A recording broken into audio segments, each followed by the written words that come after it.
1 Samuel. 1 Samuel chapter 1. Now there was a certain man of Ramathaim Zophim of Mount Ephraim, and his name was Elkanah, the son of Jeroham, the son of Elihu, the son of Tohu, the son of Zuph, an Ephrathite. And he had 2 wives. The name of the one was Hannah, and the name of the other Peninnah. And Peninnah had children, but Hannah had no children. And this man went up out of his city yearly to worship and to sacrifice unto the Lord of hosts in Shiloh. And the 2 sons of Eli, Hophni and Phinehas, the priests of the Lord, were there. And when the time was that Elkanah offered, he gave to Peninnah his wife, and to all her sons and her daughters, portions. But unto Hannah he gave a worthy portion, for he loved Hannah, but the Lord had shut up her womb. And her adversary also provoked her sore, for to make her fret, because the Lord had shut up her womb. And as he did so year by year, when she went up to the house of the Lord, so she provoked her. Therefore she wept, and did not eat. Then said Elkanah her husband to her, Hannah, why weepest thou? And why eatest thou not? And why is thy heart grieved? Am not I better to thee than 10 sons? So Hannah rose up after they had eaten in Shiloh, and after they had drunk. Now Eli the priest sat upon a seat by a post of the temple of the Lord. And she was in bitterness of soul, and prayed unto the Lord, and wept sore. And she vowed a vow, and said, O Lord of hosts, if thou wilt indeed look on the affliction of thine handmaid, and remember me, and not forget thine handmaid, but wilt give unto thine handmaid a man-child, then I will give him unto the Lord all the days of his life, and there shall no razor come upon his head. And it came to pass, as she continued praying before the Lord, that Eli marked her mouth. Now Hannah, she spake in her heart. Only her lips moved, but her voice was not heard. Therefore Eli thought she had been drunken. And Eli said unto her, How long wilt thou be drunken? Put away thy wine from thee. And Hannah answered and said, No, my Lord, I am a woman of a sorrowful spirit. I have drunk neither wine nor strong drink, but have poured out my soul before the Lord.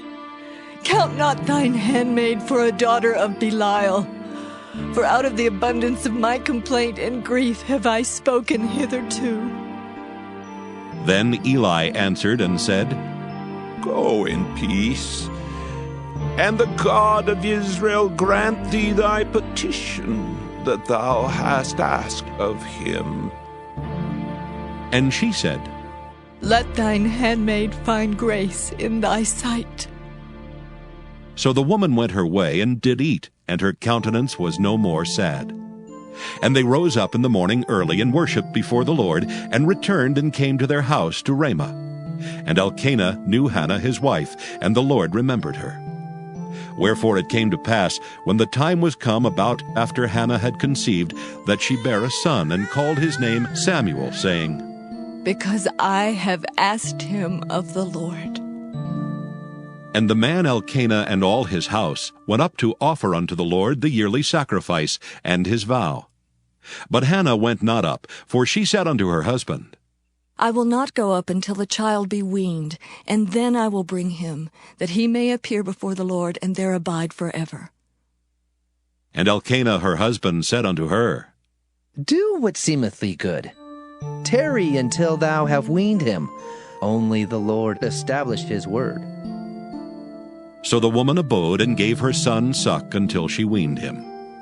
And when she had weaned him, she took him up with her, with 3 bullocks, and 1 ephah of flour, and a bottle of wine, and brought him unto the house of the Lord in Shiloh, and the child was young.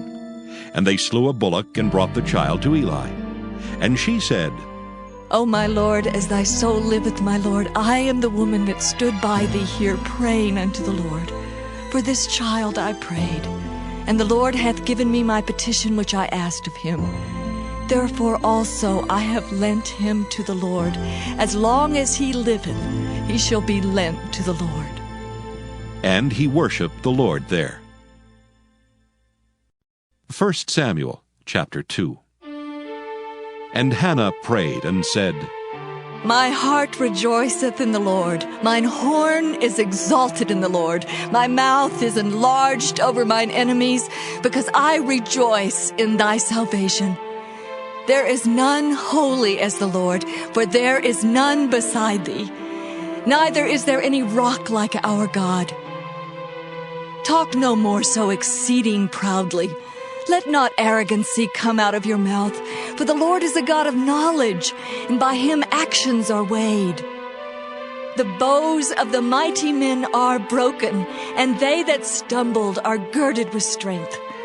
They that were full have hired out themselves for bread, and they that were hungry ceased, so that the barren hath borne 7, and she that hath many children is waxed feeble. The Lord killeth and maketh alive. He bringeth down to the grave and bringeth up. The Lord maketh poor and maketh rich. He bringeth low and lifteth up. He raiseth up the poor out of the dust, and lifteth up the beggar from the dunghill, to set them among princes, and to make them inherit the throne of glory. For the pillars of the earth are the Lord's, and he hath set the world upon them. He will keep the feet of his saints, and the wicked shall be silent in darkness, for by strength shall no man prevail. The adversaries of the Lord shall be broken to pieces. Out of heaven shall he thunder upon them. The Lord shall judge the ends of the earth, and he shall give strength unto his king, and exalt the horn of his anointed. And Elkanah went to Ramah to his house, and the child did minister unto the Lord before Eli the priest. Now the sons of Eli were sons of Belial. They knew not the Lord. And the priest's custom with the people was that when any man offered sacrifice, the priest's servant came while the flesh was in seething, with a flesh hook of 3 teeth in his hand. And he struck it into the pan or kettle or cauldron or pot. All that the flesh hook brought up the priest took for himself. So they did in Shiloh unto all the Israelites that came thither. Also before they burnt the fat, the priest's servant came and said to the man that sacrificed, Give flesh to roast for the priest, for he will not have sodden flesh of thee, but raw. And if any man said unto him, Let them not fail to burn the fat presently, and then take as much as thy soul desireth. Then he would answer him, Nay, but thou shalt give it me now, and if not, I will take it by force. Wherefore the sin of the young men was very great before the Lord, for men abhorred the offering of the Lord. But Samuel ministered before the Lord, being a child girded with a linen ephod. Moreover, his mother made him a little coat, and brought it to him from year to year when she came up with her husband to offer the yearly sacrifice.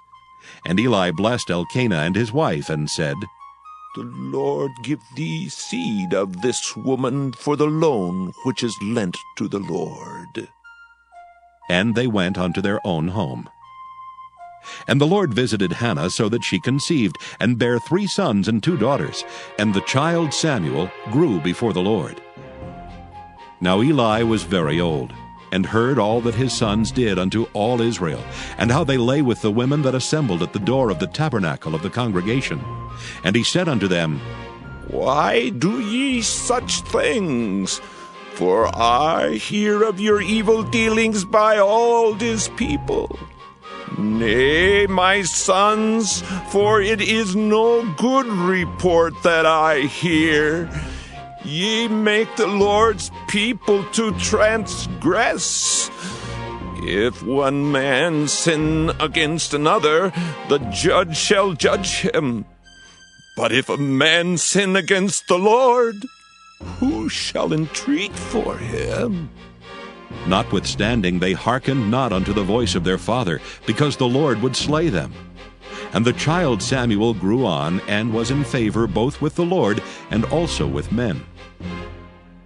And there came a man of God unto Eli, and said unto him, Thus saith the Lord, Did I plainly appear unto the house of thy father, when they were in Egypt in Pharaoh's house?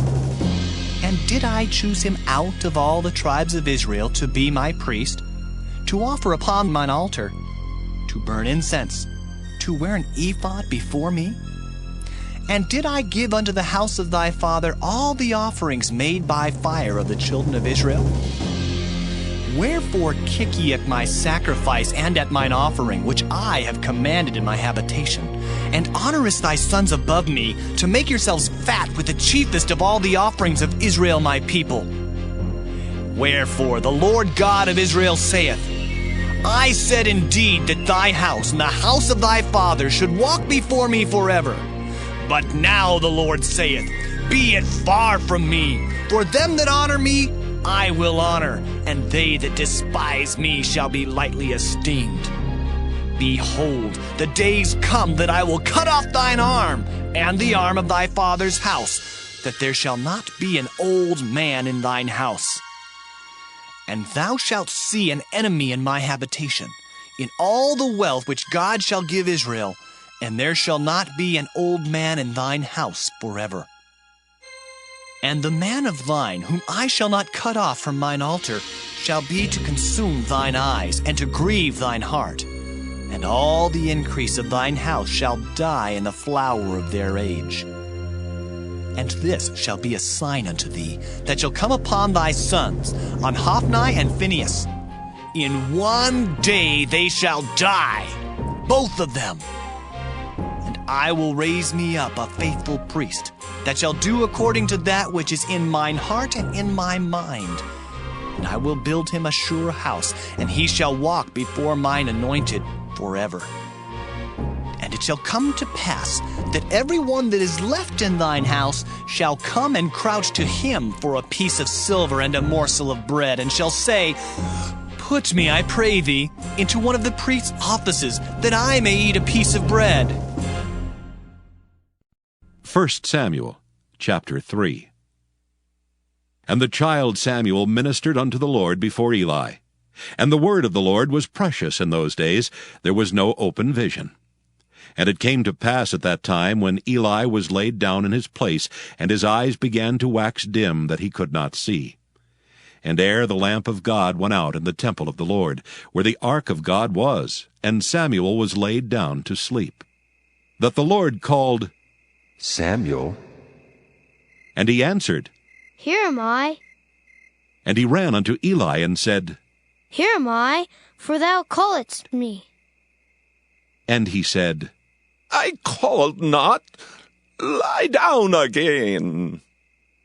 And he went and lay down. And the Lord called yet again, Samuel.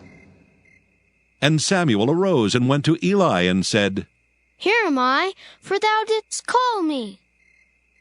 And he answered, I called not, my son. Lie down again. Now Samuel did not yet know the Lord, neither was the word of the Lord yet revealed unto him. And the Lord called Samuel again the third time. And he arose and went to Eli and said, Here am I, for thou didst call me. And Eli perceived that the Lord had called the child.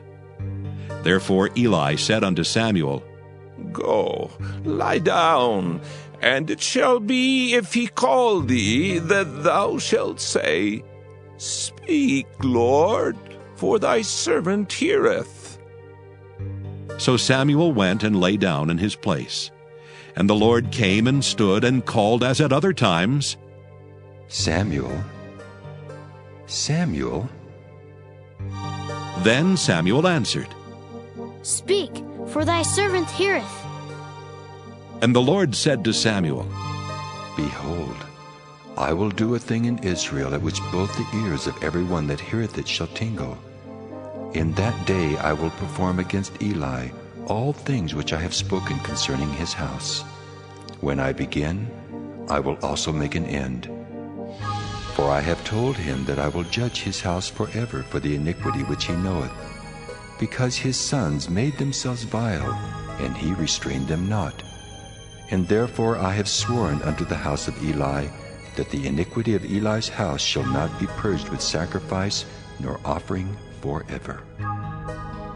And Samuel lay until the morning, and opened the doors of the house of the Lord. And Samuel feared to show Eli the vision. Then Eli called Samuel and said, Samuel, my son. And he answered, Here am I. and he said, What is the thing that the Lord hath said unto thee? I pray thee, hide it not from me. God do so to thee, and more also, if thou hide anything from me of all the things that he said unto thee. And Samuel told him every whit, and hid nothing from him. And he said, It is the Lord.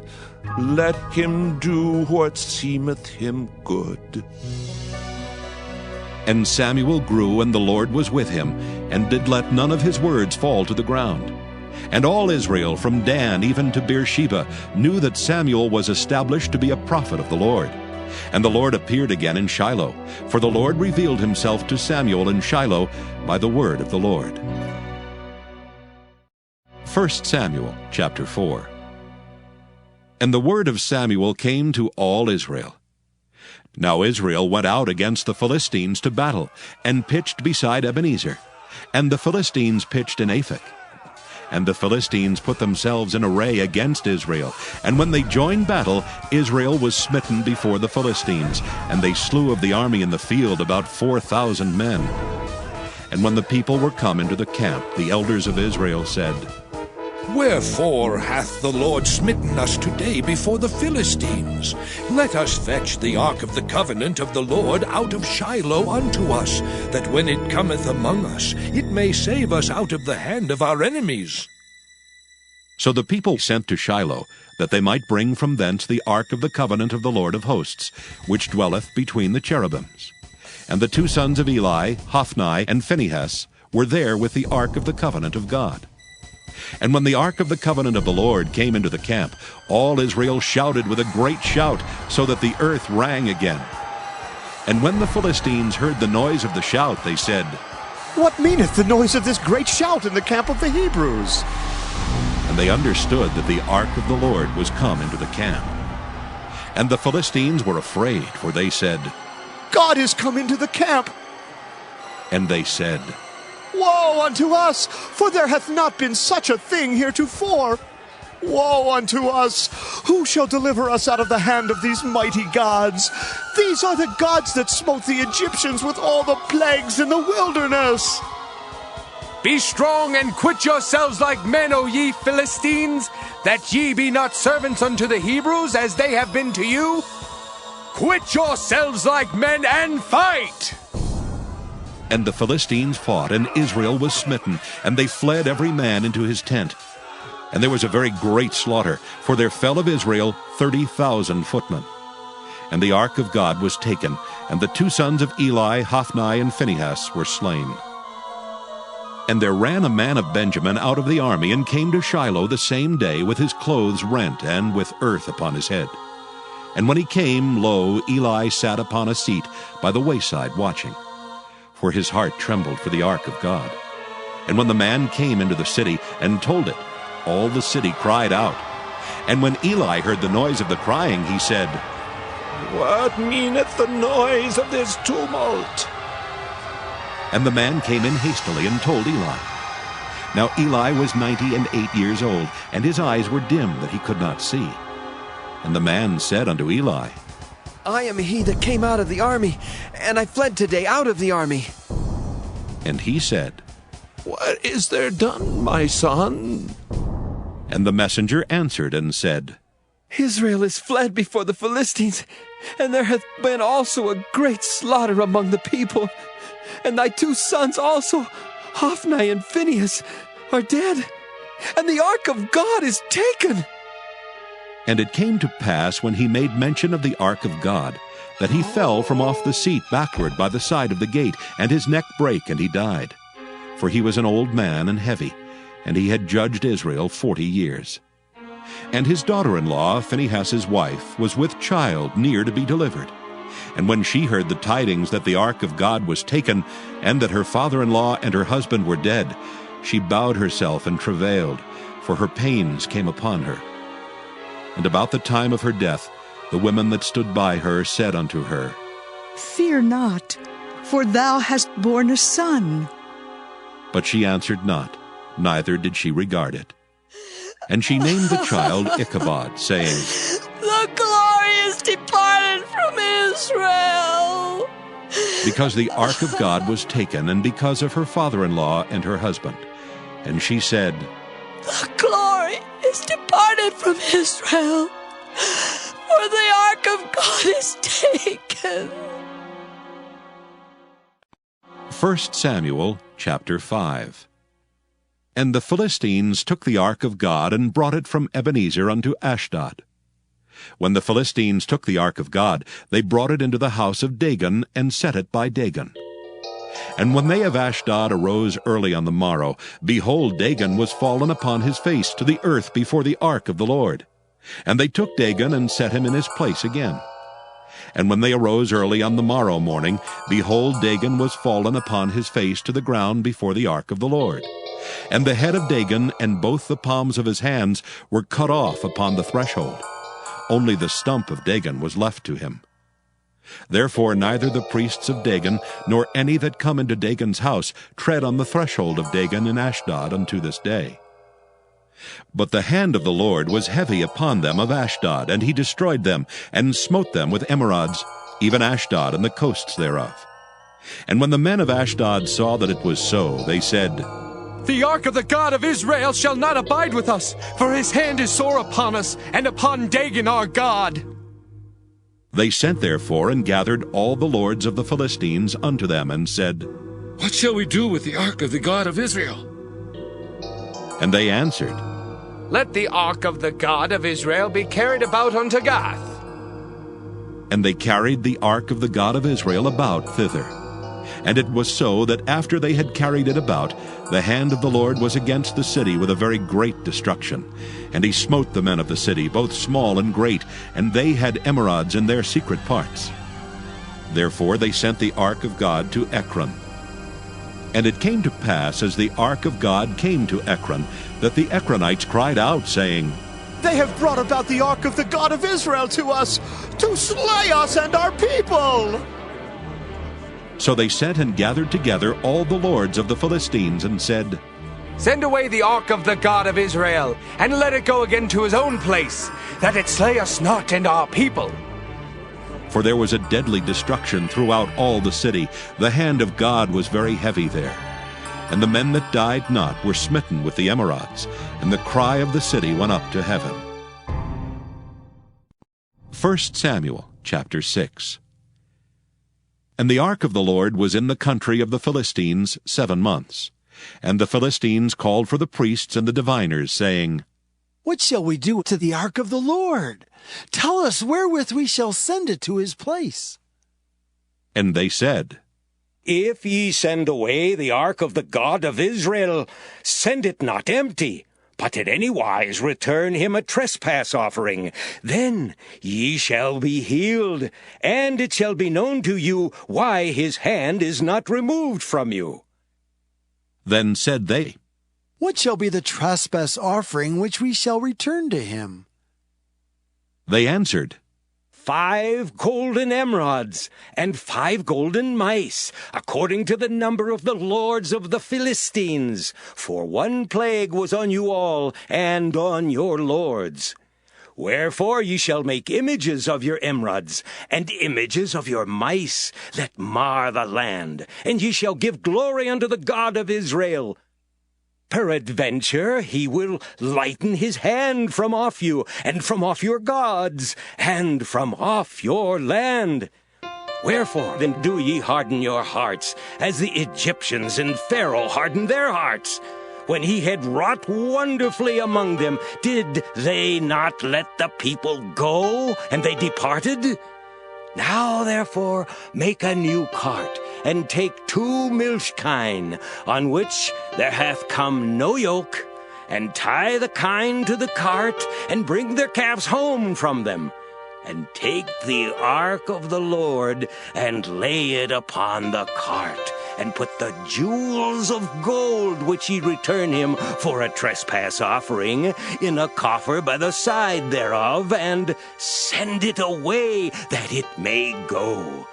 and see if it goeth up by the way of his own coast to Bethshemesh.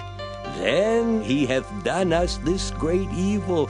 But if not, then we shall know that it is not his hand that smote us. It was a chance that happened to us. And the men did so, and took 2 milch kine, and tied them to the cart, and shut up their calves at home. And they laid the ark of the Lord upon the cart, and the coffer with the mice of gold and the images of their emerods. And the kine took the straight way to the way of Bethshemesh, and went along the highway, lowing as they went, and turned not aside to the right hand or to the left. And the lords of the Philistines went after them unto the border of Bethshemesh. And they of Bethshemesh were reaping their wheat harvest in the valley. And they lifted up their eyes, and saw the ark, and rejoiced to see it. And the cart came into the field of Joshua, a Bethshemite, and stood there, where there was a great stone.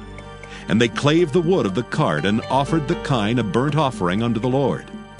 And the Levites took down the ark of the Lord, and the coffer that was with it, wherein the jewels of gold were, and put them on the great stone. And the men of Bethshemesh offered burnt offerings and sacrificed sacrifices the same day unto the Lord. And when the 5 lords of the Philistines had seen it, they returned to Ekron the same day. And these are the golden emerods which the Philistines returned for a trespass offering unto the Lord. For Ashdod 1, for Gaza 1, for Askelon 1, for Gath 1, for Ekron 1. And the golden mice, according to the number of all the cities of the Philistines, belonging to the 5 lords, both of fenced cities and of country villages, even unto the great stone of Abel, whereon they set down the ark of the Lord, which stone remaineth unto this day in the field of Joshua the Bethshemite. And he smote the men of Bethshemesh, because they had looked into the ark of the Lord. Even he smote of the people 50,060 men. And the people lamented, because the Lord had smitten many of the people with a great slaughter. And the men of Bethshemesh said, Who is able to stand before this holy Lord God, and to whom shall he go up from us? And they sent messengers to the inhabitants of Kirjath-jearim, saying, The Philistines have brought again the ark of the Lord. Come ye down, and fetch it up to you. 1 Samuel chapter 7. And the men of Kirjath-jearim came and fetched up the ark of the Lord, and brought it into the house of Abinadab in the hill, and sanctified Eleazar his son to keep the ark of the Lord. And it came to pass, while the ark abode in Kirjath-jearim, that the time was long, for it was 20 years, and all the house of Israel lamented after the Lord. And Samuel spake unto all the house of Israel, saying, If ye do return unto the Lord with all your hearts, then put away the strange gods and Ashtaroth from among you, and prepare your hearts unto the Lord, and serve him only, and he will deliver you out of the hand of the Philistines. Then the children of Israel did put away Baalim and Ashtaroth, and served the Lord only. And Samuel said, Gather all Israel to Mizpah, and I will pray for you unto the Lord. And they gathered together to Mizpah, and drew water, and poured it out before the Lord, and fasted on that day, and said there, We have sinned against the Lord. And Samuel judged the children of Israel in Mizpah. And when the Philistines heard that the children of Israel were gathered together to Mizpah, the lords of the Philistines went up against Israel. And when the children of Israel heard it, they were afraid of the Philistines. And the children of Israel said to Samuel, Cease not to cry unto the Lord our God for us, that he will save us out of the hand of the Philistines. And Samuel took a sucking lamb, and offered it for a burnt offering wholly unto the Lord. And Samuel cried unto the Lord for Israel, and the Lord heard him. And as Samuel was offering up the burnt offering, the Philistines drew near to battle against Israel. But the Lord thundered with a great thunder on that day upon the Philistines, and discomfited them, and they were smitten before Israel. And the men of Israel went out of Mizpah, and pursued the Philistines, and smote them until they came under Bethkar. Then Samuel took a stone, and set it between Mizpah and Shen, and called the name of it Ebenezer, saying, Hitherto hath the Lord helped us. So the Philistines were subdued, and they came no more into the coast of Israel. And the hand of the Lord was against the Philistines all the days of Samuel. And the cities which the Philistines had taken from Israel were restored to Israel, from Ekron even unto Gath. And the coasts thereof did Israel deliver out of the hands of the Philistines. And there was peace between Israel and the Amorites. And Samuel judged Israel all the days of his life. And he went from year to year in circuit to Bethel and Gilgal and Mizpah, and judged Israel in all those places. And his return was to Ramah, for there was his house. And there he judged Israel, and there he built an altar unto the Lord. 1 Samuel chapter 8. And it came to pass, when Samuel was old, that he made his sons judges over Israel. Now the name of his firstborn was Joel, and the name of his second Abiah. They were judges in Beersheba. And his sons walked not in his ways, but turned aside after lucre, and took bribes and perverted judgment. Then all the elders of Israel gathered themselves together, and came to Samuel unto Ramah, and said unto him, Behold, thou art old, and thy sons walk not in thy ways. Now make us a king to judge us like all the nations. But the thing displeased Samuel, when they said, Give us a king to judge us. And Samuel prayed unto the Lord. And the Lord said unto Samuel, Hearken unto the voice of the people and all that they say unto thee. For they have not rejected thee, but they have rejected me, that I should not reign over them, according to all the works which they have done since the day that I brought them up out of Egypt, even unto this day, wherewith they have forsaken me and served other gods. So do they also unto thee. Now therefore hearken unto their voice. Howbeit, yet protest solemnly unto them, and show them the manner of the king that shall reign over them. And Samuel told all the words of the Lord unto the people that asked of him a king. And he said, This will be the manner of the king that shall reign over you. He will take your sons, and appoint them for himself, for his chariots, and to be his horsemen, and some shall run before his chariots. And he will appoint him captains over thousands, and captains over 50s, and will set them to ear his ground, and to reap his harvest, and to make his instruments of war, and instruments of his chariots. And he will take your daughters to be confectionaries, and to be cooks, and to be bakers. And he will take your fields, and your vineyards, and your olive yards, even the best of them, and give them to his servants. And he will take the 10th of your seed, and of your vineyards, and give to his officers and to his servants. And he will take your men servants, and your maidservants, and your goodliest young men, and your asses, and put them to his work. He will take the 10th of your sheep, and ye shall be his servants. And ye shall cry out in that day, because of your king, which ye shall have chosen you, and the Lord will not hear you in that day.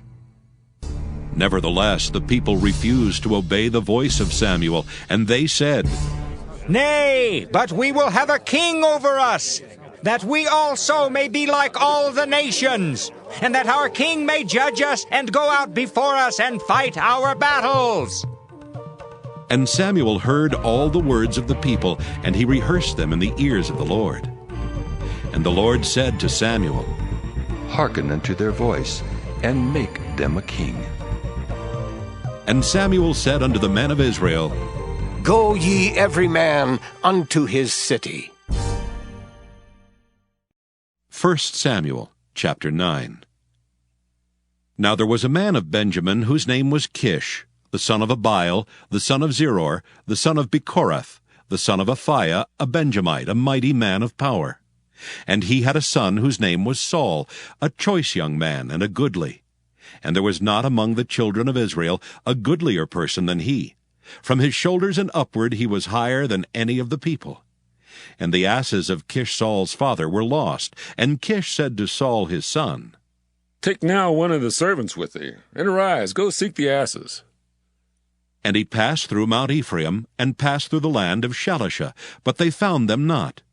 Then they passed through the land of Shalem, and there they were not. And he passed through the land of the Benjamites, but they found them not.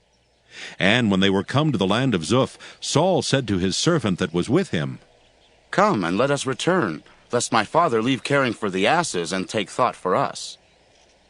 And he said unto him, Behold now, there is in this city a man of God, and he is an honorable man. All that he saith cometh surely to pass. Now let us go thither. Peradventure he can show us our way that we should go. Then said Saul to his servant, But behold, if we go, what shall we bring the man? For the bread is spent in our vessels, and there is not a present to bring to the man of God. What have we? And the servant answered Saul again, and said, Behold, I have here at hand the 4th part of a shekel of silver. That will I give to the man of God, to tell us our way. Beforetime in Israel, when a man went to inquire of God, thus he spake, Come, and let us go to the seer. For he that is now called a prophet was beforetime called a seer. Then Saul said to his servant, Well said. Come, let us go.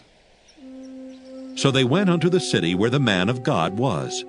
And as they went up the hill to the city, they found young maidens going out to draw water, and said unto them, Is the seer here? And they answered them and said, He is. Behold, he is before you. Make haste now, for he came today to the city. For there is a sacrifice of the people today in the high place. As soon as ye be come into the city, ye shall straightway find him, before he go up to the high place to eat. For the people will not eat until he come, because he doth bless the sacrifice, and afterwards they eat that be bidden. Now therefore get you up, for about this time ye shall find him. And they went up into the city. And when they were come into the city, behold, Samuel came out against them, for to go up to the high place. Now the Lord had told Samuel in his ear a day before Saul came, saying, Tomorrow about this time I will send thee a man out of the land of Benjamin, and thou shalt anoint him to be captain over my people Israel, that he may save my people out of the hand of the Philistines. For I have looked upon my people, because their cry is come unto me. And when Samuel saw Saul, the Lord said unto him, Behold the man whom I spake to thee of. This same shall reign over my people. Then Saul drew near to Samuel in the gate, and said, Tell me, I pray thee, where the seer's house is. And Samuel answered Saul, and said, I am the seer. Go up before me unto the high place, for ye shall eat with me today, and tomorrow I will let thee go, and will tell thee all that is in thine heart. And as for thine asses that were lost 3 days ago, set not thy mind on them, for they are found. And on whom is all the desire of Israel? Is it not on thee, and on all thy father's house? And Saul answered and said, Am not I a Benjamite, of the smallest of the tribes of Israel? And my family the least of all the families of the tribe of Benjamin. Wherefore then speakest thou so to me? And Samuel took Saul and his servant, and brought them into the parlor, and made them sit in the chiefest place among them that were bidden, which were about 30 persons. And Samuel said unto the cook, Bring the portion which I gave thee, of which I said unto thee, Set it by thee. And the cook took up the shoulder, and that which was upon it, and set it before Saul. And Samuel said, Behold that which is left. Set it before thee, and eat. For unto this time hath it been kept for thee, since I said, I have invited the people. So Saul did eat with Samuel that day.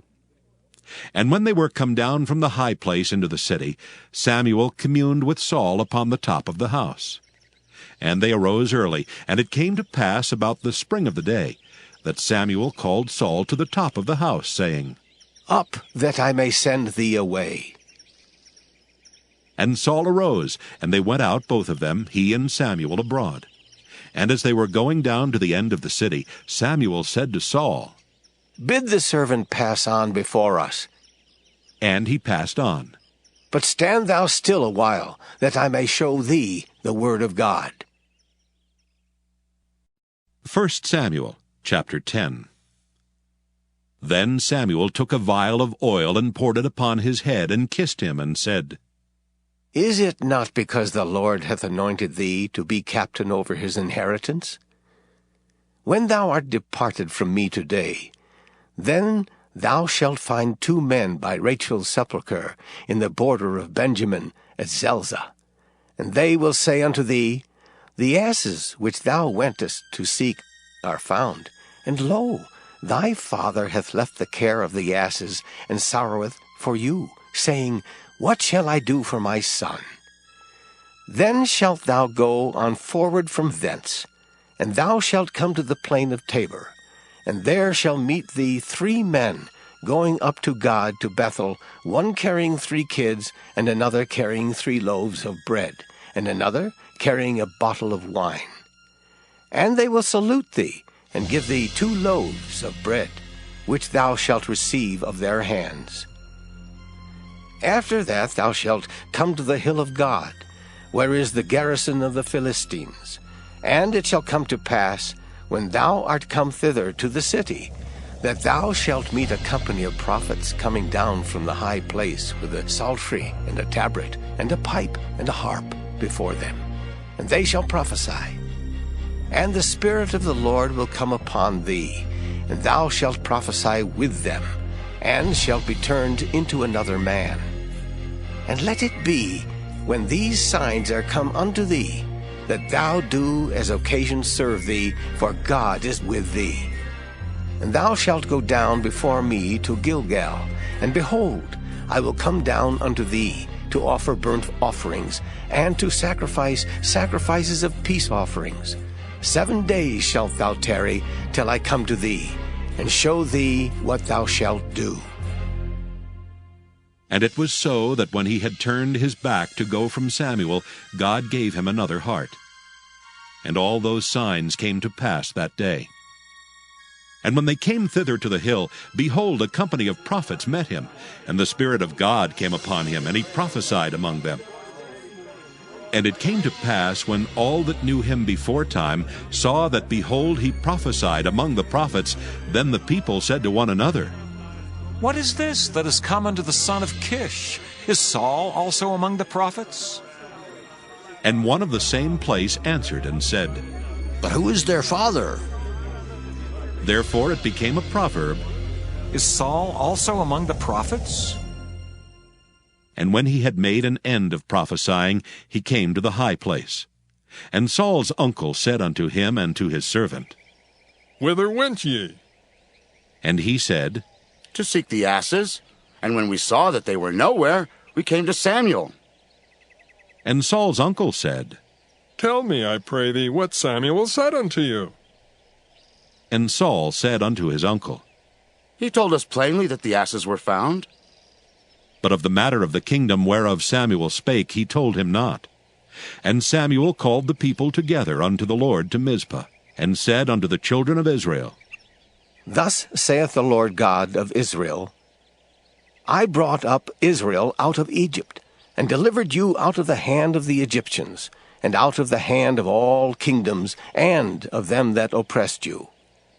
And ye have this day rejected your God, who himself saved you out of all your adversities and your tribulations, and ye have said unto him, Nay, but set a king over us. Now therefore present yourselves before the Lord by your tribes and by your thousands. And when Samuel had caused all the tribes of Israel to come near, the tribe of Benjamin was taken.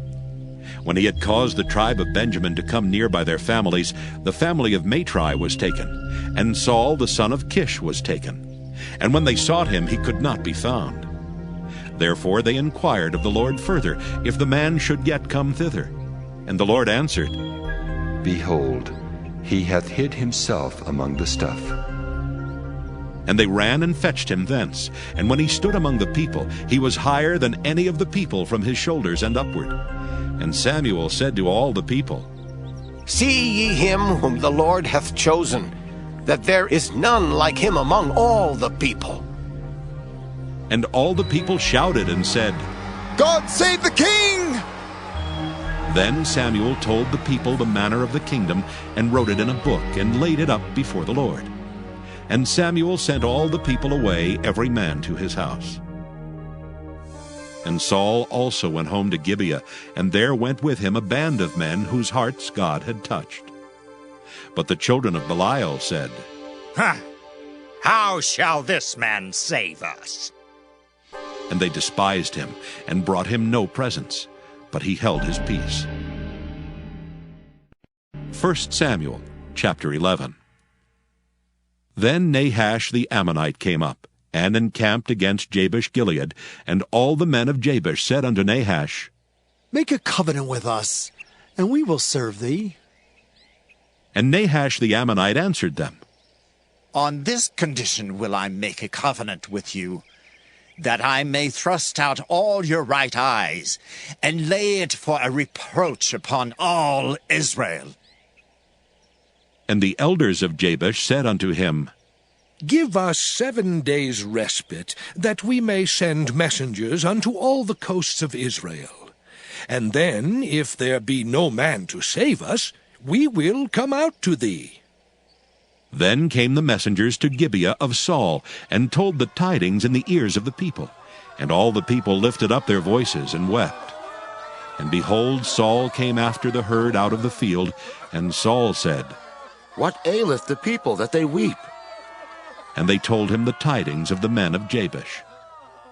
And the Spirit of God came upon Saul when he heard those tidings, and his anger was kindled greatly. And he took a yoke of oxen and hewed them in pieces, and sent them throughout all the coasts of Israel by the hands of messengers, saying, Whosoever cometh not forth after Saul and after Samuel, so shall it be done unto his oxen. And the fear of the Lord fell on the people, and they came out with one consent. And when he numbered them in Bezek, the children of Israel were 300,000, and the men of Judah 30,000. And they said unto the messengers that came, Thus shall ye say unto the men of Jabesh-Gilead, Tomorrow by that time the sun be hot, ye shall have help. And the messengers came and showed it to the men of Jabesh, and they were glad. Therefore the men of Jabesh said, Tomorrow we will come out unto you, and ye shall do with us all that seemeth good unto you. And it was so on the morrow that Saul put the people in 3 companies. And they came into the midst of the host in the morning watch, and slew the Ammonites until the heat of the day.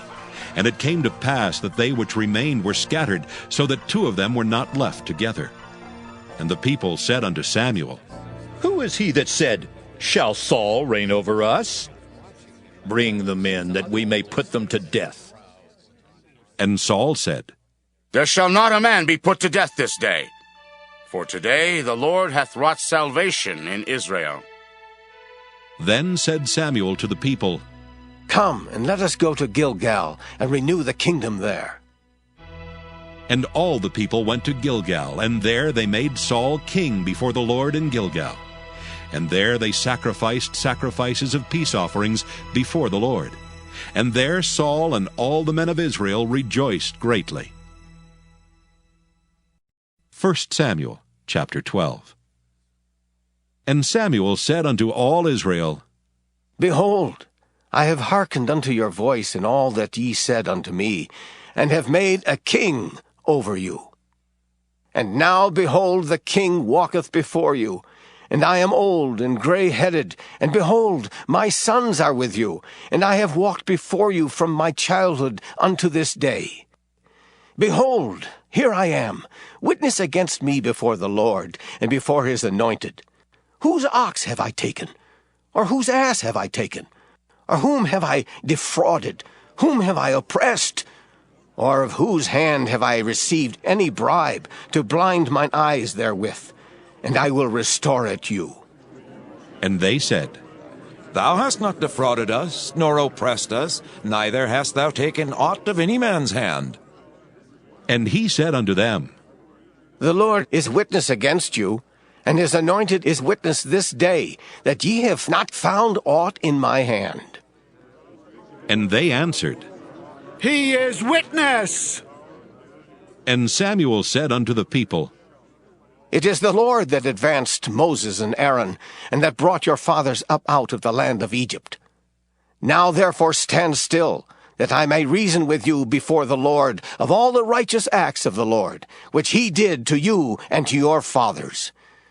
When Jacob was come into Egypt, and your fathers cried unto the Lord, then the Lord sent Moses and Aaron, which brought forth your fathers out of Egypt, and made them dwell in this place. And when they forgat the Lord their God, he sold them into the hand of Sisera, captain of the host of Hazor, and into the hand of the Philistines, and into the hand of the king of Moab. And they fought against them. And they cried unto the Lord, and said, We have sinned, because we have forsaken the Lord, and have served Baalim and Ashtaroth. But now deliver us out of the hand of our enemies, and we will serve thee. And the Lord sent Jerubbaal, and Bedan, and Jephthah, and Samuel, and delivered you out of the hand of your enemies on every side, and ye dwelled safe. And when ye saw that Nahash, the king of the children of Ammon, came against you, ye said unto me, Nay, but a king shall reign over us, when the Lord your God was your king. Now, therefore, behold the king whom ye have chosen, and whom ye have desired. And behold, the Lord hath set a king over you. If ye will fear the Lord, and serve him, and obey his voice, and not rebel against the commandment of the Lord, then shall both ye and also the king that reigneth over you continue following the Lord your God. But if ye will not obey the voice of the Lord, but rebel against the commandment of the Lord, then shall the hand of the Lord be against you, as it was against your fathers. Now, therefore, stand and see this great thing, which the Lord will do before your eyes. Is it not wheat harvest today? I will call unto the Lord, and he shall send thunder and rain, that ye may perceive, and see that your wickedness is great, which ye have done in the sight of the Lord, in asking you a king. So Samuel called unto the Lord, and the Lord sent thunder and rain that day, and all the people greatly feared the Lord and Samuel. And all the people said unto Samuel, Pray for thy servants unto the Lord thy God, that we die not. For we have added unto all our sins this evil, to ask us a king. And Samuel said unto the people, Fear not. Ye have done all this wickedness, yet turn not aside from following the Lord, but serve the Lord with all your heart. And turn ye not aside, for then should ye go after vain things, which cannot profit nor deliver, for they are vain. For the Lord will not forsake his people for his great name's sake, because it hath pleased the Lord to make you his people. Moreover, as for me, God forbid that I should sin against the Lord in ceasing to pray for you. But I will teach you the good and the right way. Only fear the Lord, and serve him in truth with all your heart. For consider how great things he hath done for you. But if ye shall still do wickedly, ye shall be consumed, both ye and your king. 1 Samuel chapter 13. Saul reigned 1 year. And when he had reigned 2 years over Israel, Saul chose him 3,000 men of Israel, whereof 2,000 were with Saul in Michmash and in Mount Bethel, and 1,000 were with Jonathan in Gibeah of Benjamin. And the rest of the people he sent every man to his tent. And Jonathan smote the garrison of the Philistines that was in Gibeah, and the Philistines heard of it. And Saul blew the trumpet throughout all the land, saying, Let the Hebrews hear! And all Israel heard say that Saul had smitten a garrison of the Philistines, and that Israel also was had an abomination with the Philistines. And the people were called together after Saul to Gilgal. And the Philistines gathered themselves together to fight with Israel, 30,000 chariots, and 6,000 horsemen, and people as the sand which is on the seashore in multitude. And they came up and pitched in Michmash, eastward from Bethaven. When the men of Israel saw that they were in a strait, for the people were distressed, Then the people did hide themselves in caves and in thickets, and in rocks, and in high places, and in pits. And some of the Hebrews went over Jordan to the land of Gad and Gilead. As for Saul, he was yet in Gilgal, and all the people followed him trembling. And he tarried 7 days, according to the set time that Samuel had appointed. But Samuel came not to Gilgal, and the people were scattered from him. And Saul said, Bring hither a burnt offering to me, and peace offerings. And he offered the burnt offering. And it came to pass, that as soon as he had made an end of offering the burnt offering, behold, Samuel came, and Saul went out to meet him, that he might salute him. And Samuel said, What hast thou done? And Saul said, Because I saw that the people were scattered from me, and that thou camest not within the days appointed, and that the Philistines gathered themselves together at Michmash. Therefore, said I, the Philistines will come down now upon me to Gilgal, and I have not made supplication unto the Lord. I forced myself, therefore, and offered a burnt offering. And Samuel said to Saul, Thou hast done foolishly. Thou hast not kept the commandment of the Lord thy God, which he commanded thee. For now would the Lord have established thy kingdom upon Israel forever. But now thy kingdom shall not continue. The Lord hath sought him a man after his own heart, and the Lord hath commanded him to be captain over his people, because thou hast not kept that which the Lord commanded thee. And Samuel arose and gat him up from Gilgal unto Gibeah of Benjamin. And Saul numbered the people that were present with him, about 600 men. And Saul and Jonathan his son, and the people that were present with them, abode in Gibeah of Benjamin. But the Philistines encamped in Michmash. And the spoilers came out of the camp of the Philistines in 3 companies. 1 company turned unto the way that leadeth to Ophrah, unto the land of Shual. And another company turned the way to Bethhoron.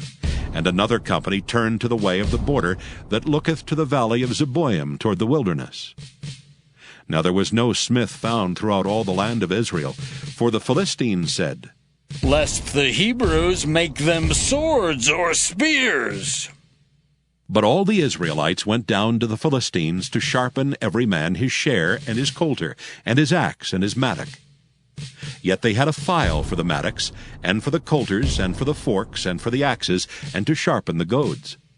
So it came to pass in the day of battle that there was neither sword nor spear found in the hand of any of the people that were with Saul and Jonathan. But with Saul and with Jonathan his son was there found. And the garrison of the Philistines went out to the passage of Michmash.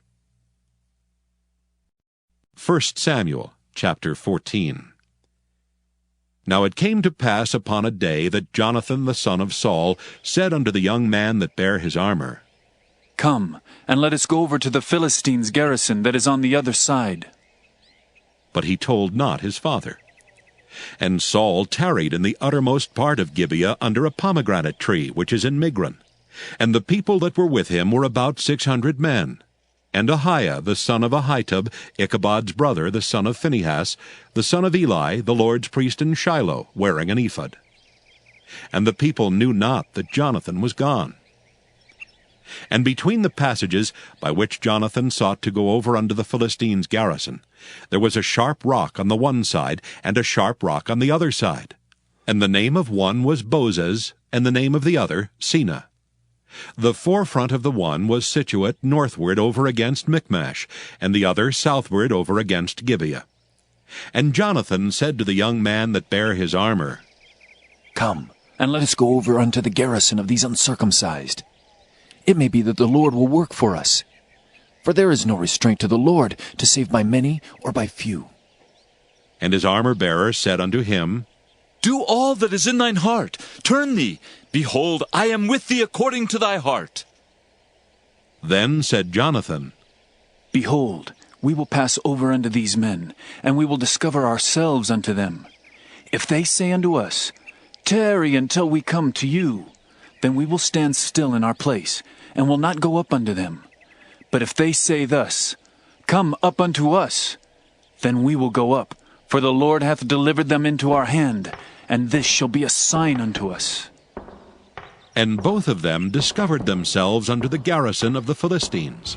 And the Philistines said, Behold, the Hebrews come forth out of the holes where they had hid themselves. And the men of the garrison answered Jonathan and his armor-bearer, and said, Come up to us, and we will show you a thing.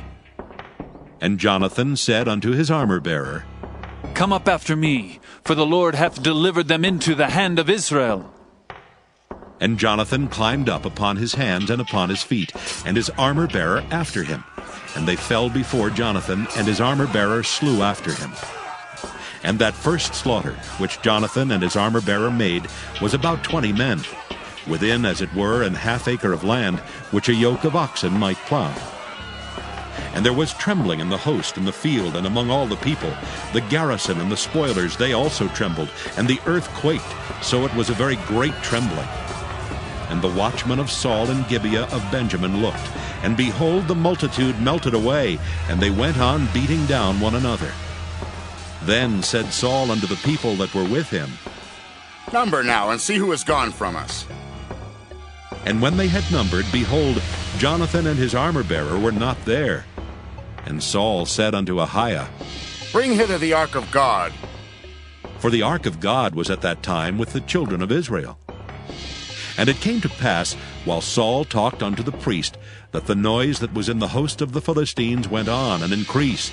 And Saul said unto the priest, Withdraw thine hand. And Saul and all the people that were with him assembled themselves. And they came to the battle. And behold, every man's sword was against his fellow, and there was a very great discomfiture.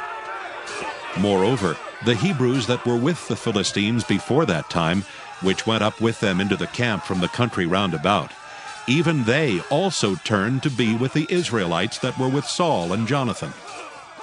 Likewise, all the men of Israel which had hid themselves in Mount Ephraim, when they heard that the Philistines fled, even they also followed hard after them in the battle. So the Lord saved Israel that day, and the battle passed over unto Bethaven. And the men of Israel were distressed that day, for Saul had adjured the people, saying, Cursed be the man that eateth any food until evening, that I may be avenged on mine enemies. So none of the people tasted any food. And all they of the land came to a wood, and there was honey upon the ground. And when the people were come into the wood, behold, the honey dropped, but no man put his hand to his mouth, for the people feared the oath. But Jonathan heard not when his father charged the people with the oath. Wherefore he put forth the end of the rod that was in his hand, and dipped it in an honeycomb, and put his hand to his mouth, and his eyes were enlightened. Then answered one of the people, and said, Thy father straitly charged the people with an oath, saying, Cursed be the man that eateth any food this day. And the people were faint. Then said Jonathan, My father hath troubled the land. See, I pray you, how mine eyes have been enlightened, because I tasted a little of this honey. How much more, if haply the people had eaten freely today of the spoil of their enemies which they found? For had there not been now a much greater slaughter among the Philistines? And they smote the Philistines that day from Michmash to Ajalon, and the people were very faint. And the people flew upon the spoil, and took sheep and oxen and calves, and slew them on the ground, and the people did eat them with the blood. Then they told Saul, saying, Behold, the people sin against the Lord, in that they eat with the blood. And he said, Ye have transgressed. Roll a great stone unto me this day. And Saul said, Disperse yourselves among the people, and say unto them, Bring me hither every man his ox, and every man his sheep, and slay them here, and eat, and sin not against the Lord in eating with the blood. And all the people brought every man his ox with him that night, and slew them there. And Saul built an altar unto the Lord. The same was the first altar that he built unto the Lord. And Saul said, Let us go down after the Philistines by night, and spoil them until the morning light, and let us not leave a man of them. And they said, Do whatsoever seemeth good unto thee. Then said the priest, Let us draw near hither unto God. And Saul asked counsel of God. Shall I go down after the Philistines?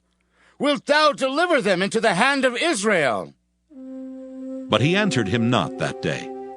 And Saul said, Draw ye near hither, all the chief of the people, and know and see wherein this sin hath been this day.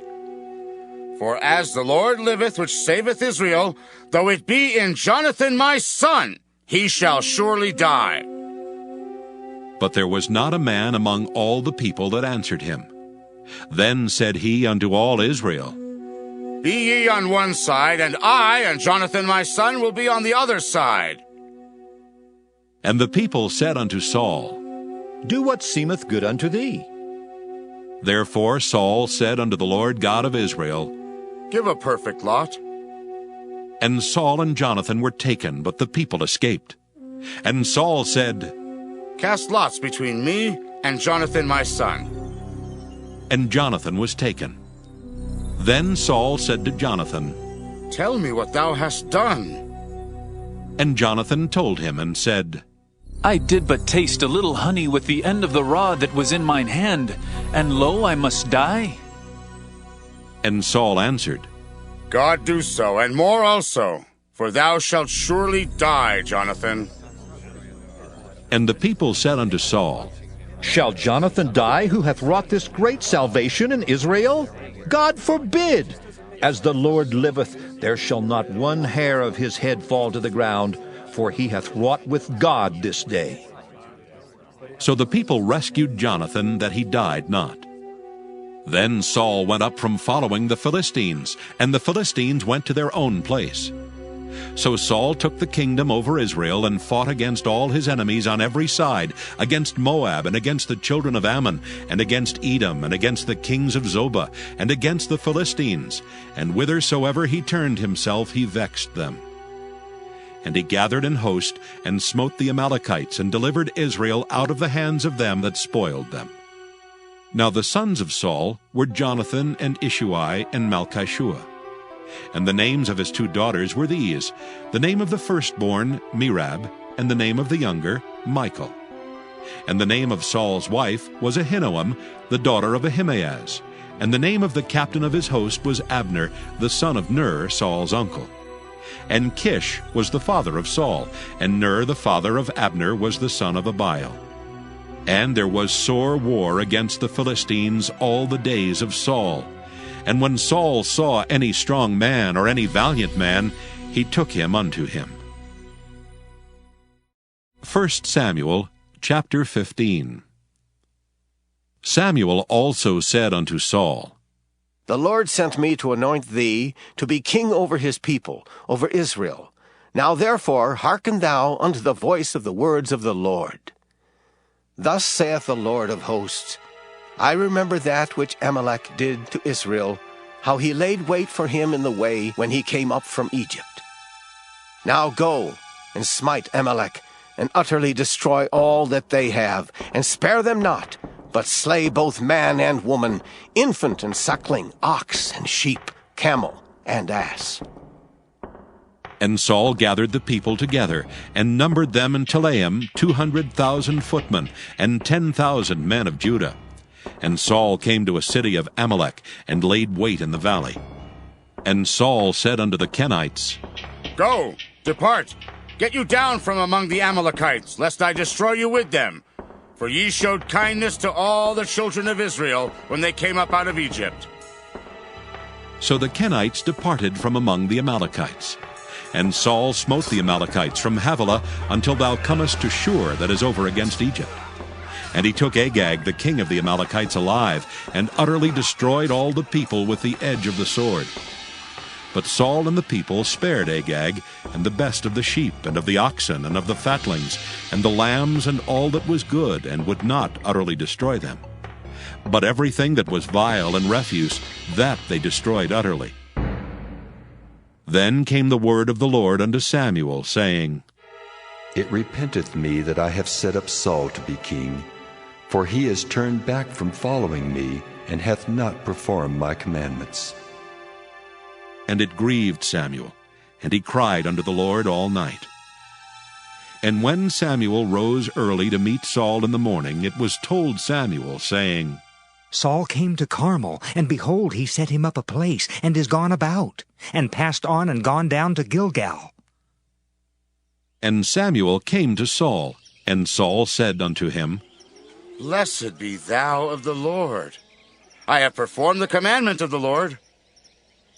And Samuel said, What meaneth then this bleating of the sheep in mine ears, and the lowing of the oxen which I hear? And Saul said, They have brought them from the Amalekites, for the people spared the best of the sheep and of the oxen, to sacrifice unto the Lord thy God, and the rest we have utterly destroyed. Then Samuel said unto Saul, Stay, and I will tell thee what the Lord hath said to me this night. And he said unto him, Say on. And Samuel said, When thou wast little in thine own sight, wast thou not made the head of the tribes of Israel? And the Lord anointed thee king over Israel? And the Lord sent thee on a journey, and said, Go, and utterly destroy the sinners, the Amalekites, and fight against them until they be consumed. Wherefore then didst thou not obey the voice of the Lord, but didst fly upon the spoil, and didst evil in the sight of the Lord? And Saul said unto Samuel, Yea, I have obeyed the voice of the Lord, and have gone the way which the Lord sent me, and have brought Agag the king of Amalek, and have utterly destroyed the Amalekites. But the people took of the spoil sheep and oxen, the chief of the things which should have been utterly destroyed, to sacrifice unto the Lord thy God in Gilgal. And Samuel said, Hath the Lord as great delight in burnt offerings and sacrifices as in obeying the voice of the Lord? Behold, to obey is better than sacrifice, and to hearken than the fat of rams. For rebellion is as the sin of witchcraft, and stubbornness is as iniquity and idolatry. Because thou hast rejected the word of the Lord, he hath also rejected thee from being king. And Saul said unto Samuel, I have sinned, for I have transgressed the commandment of the Lord and thy words, because I feared the people and obeyed their voice. Now therefore I pray thee, pardon my sin, and turn again with me, that I may worship the Lord. And Samuel said unto Saul, I will not return with thee, for thou hast rejected the word of the Lord, and the Lord hath rejected thee from being king over Israel. And as Samuel turned about to go away, he laid hold upon the skirt of his mantle, and it rent. And Samuel said unto him, The Lord hath rent the kingdom of Israel from thee this day, and hath given it to a neighbor of thine that is better than thou. And also the strength of Israel will not lie nor repent, for he is not a man that he should repent. Then he said, I have sinned. Yet honor me now, I pray thee, before the elders of my people, and before Israel, and turn again with me, that I may worship the Lord thy God. So Samuel turned again after Saul, and Saul worshipped the Lord. Then said Samuel, Bring ye hither to me Agag the king of the Amalekites. And Agag came unto him delicately. And Agag said, Surely the bitterness of death is past.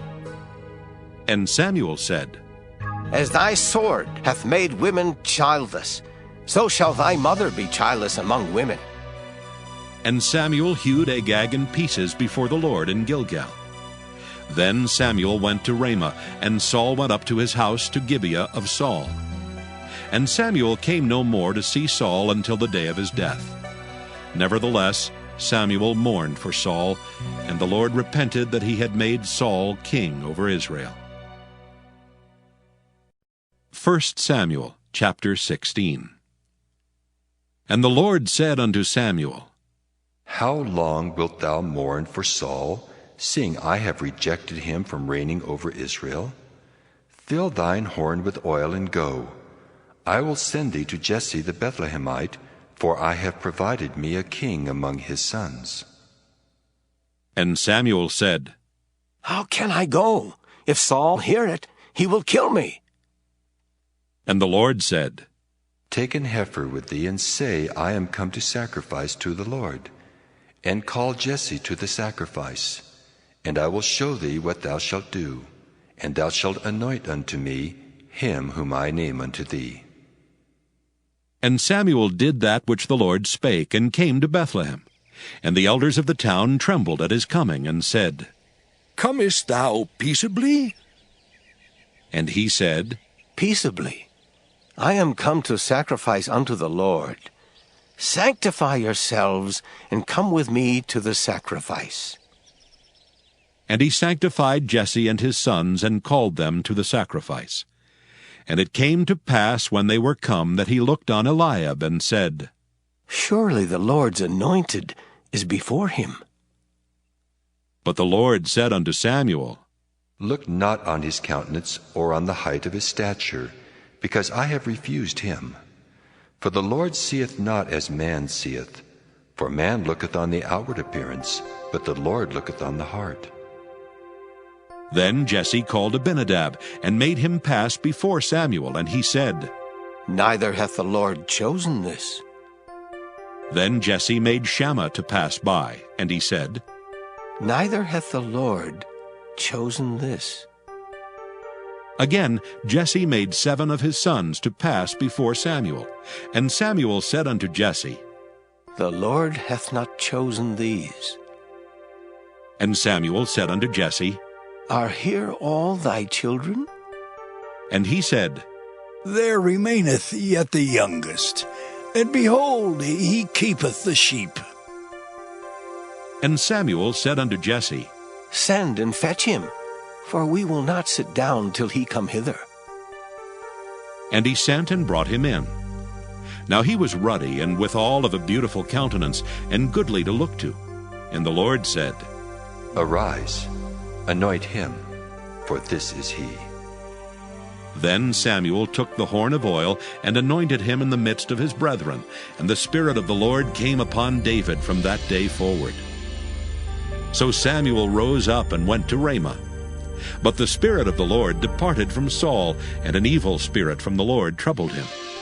And Saul's servants said unto him, Behold now, an evil spirit from God troubleth thee. Let our Lord now command thy servants which are before thee to seek out a man who is a cunning player on an harp.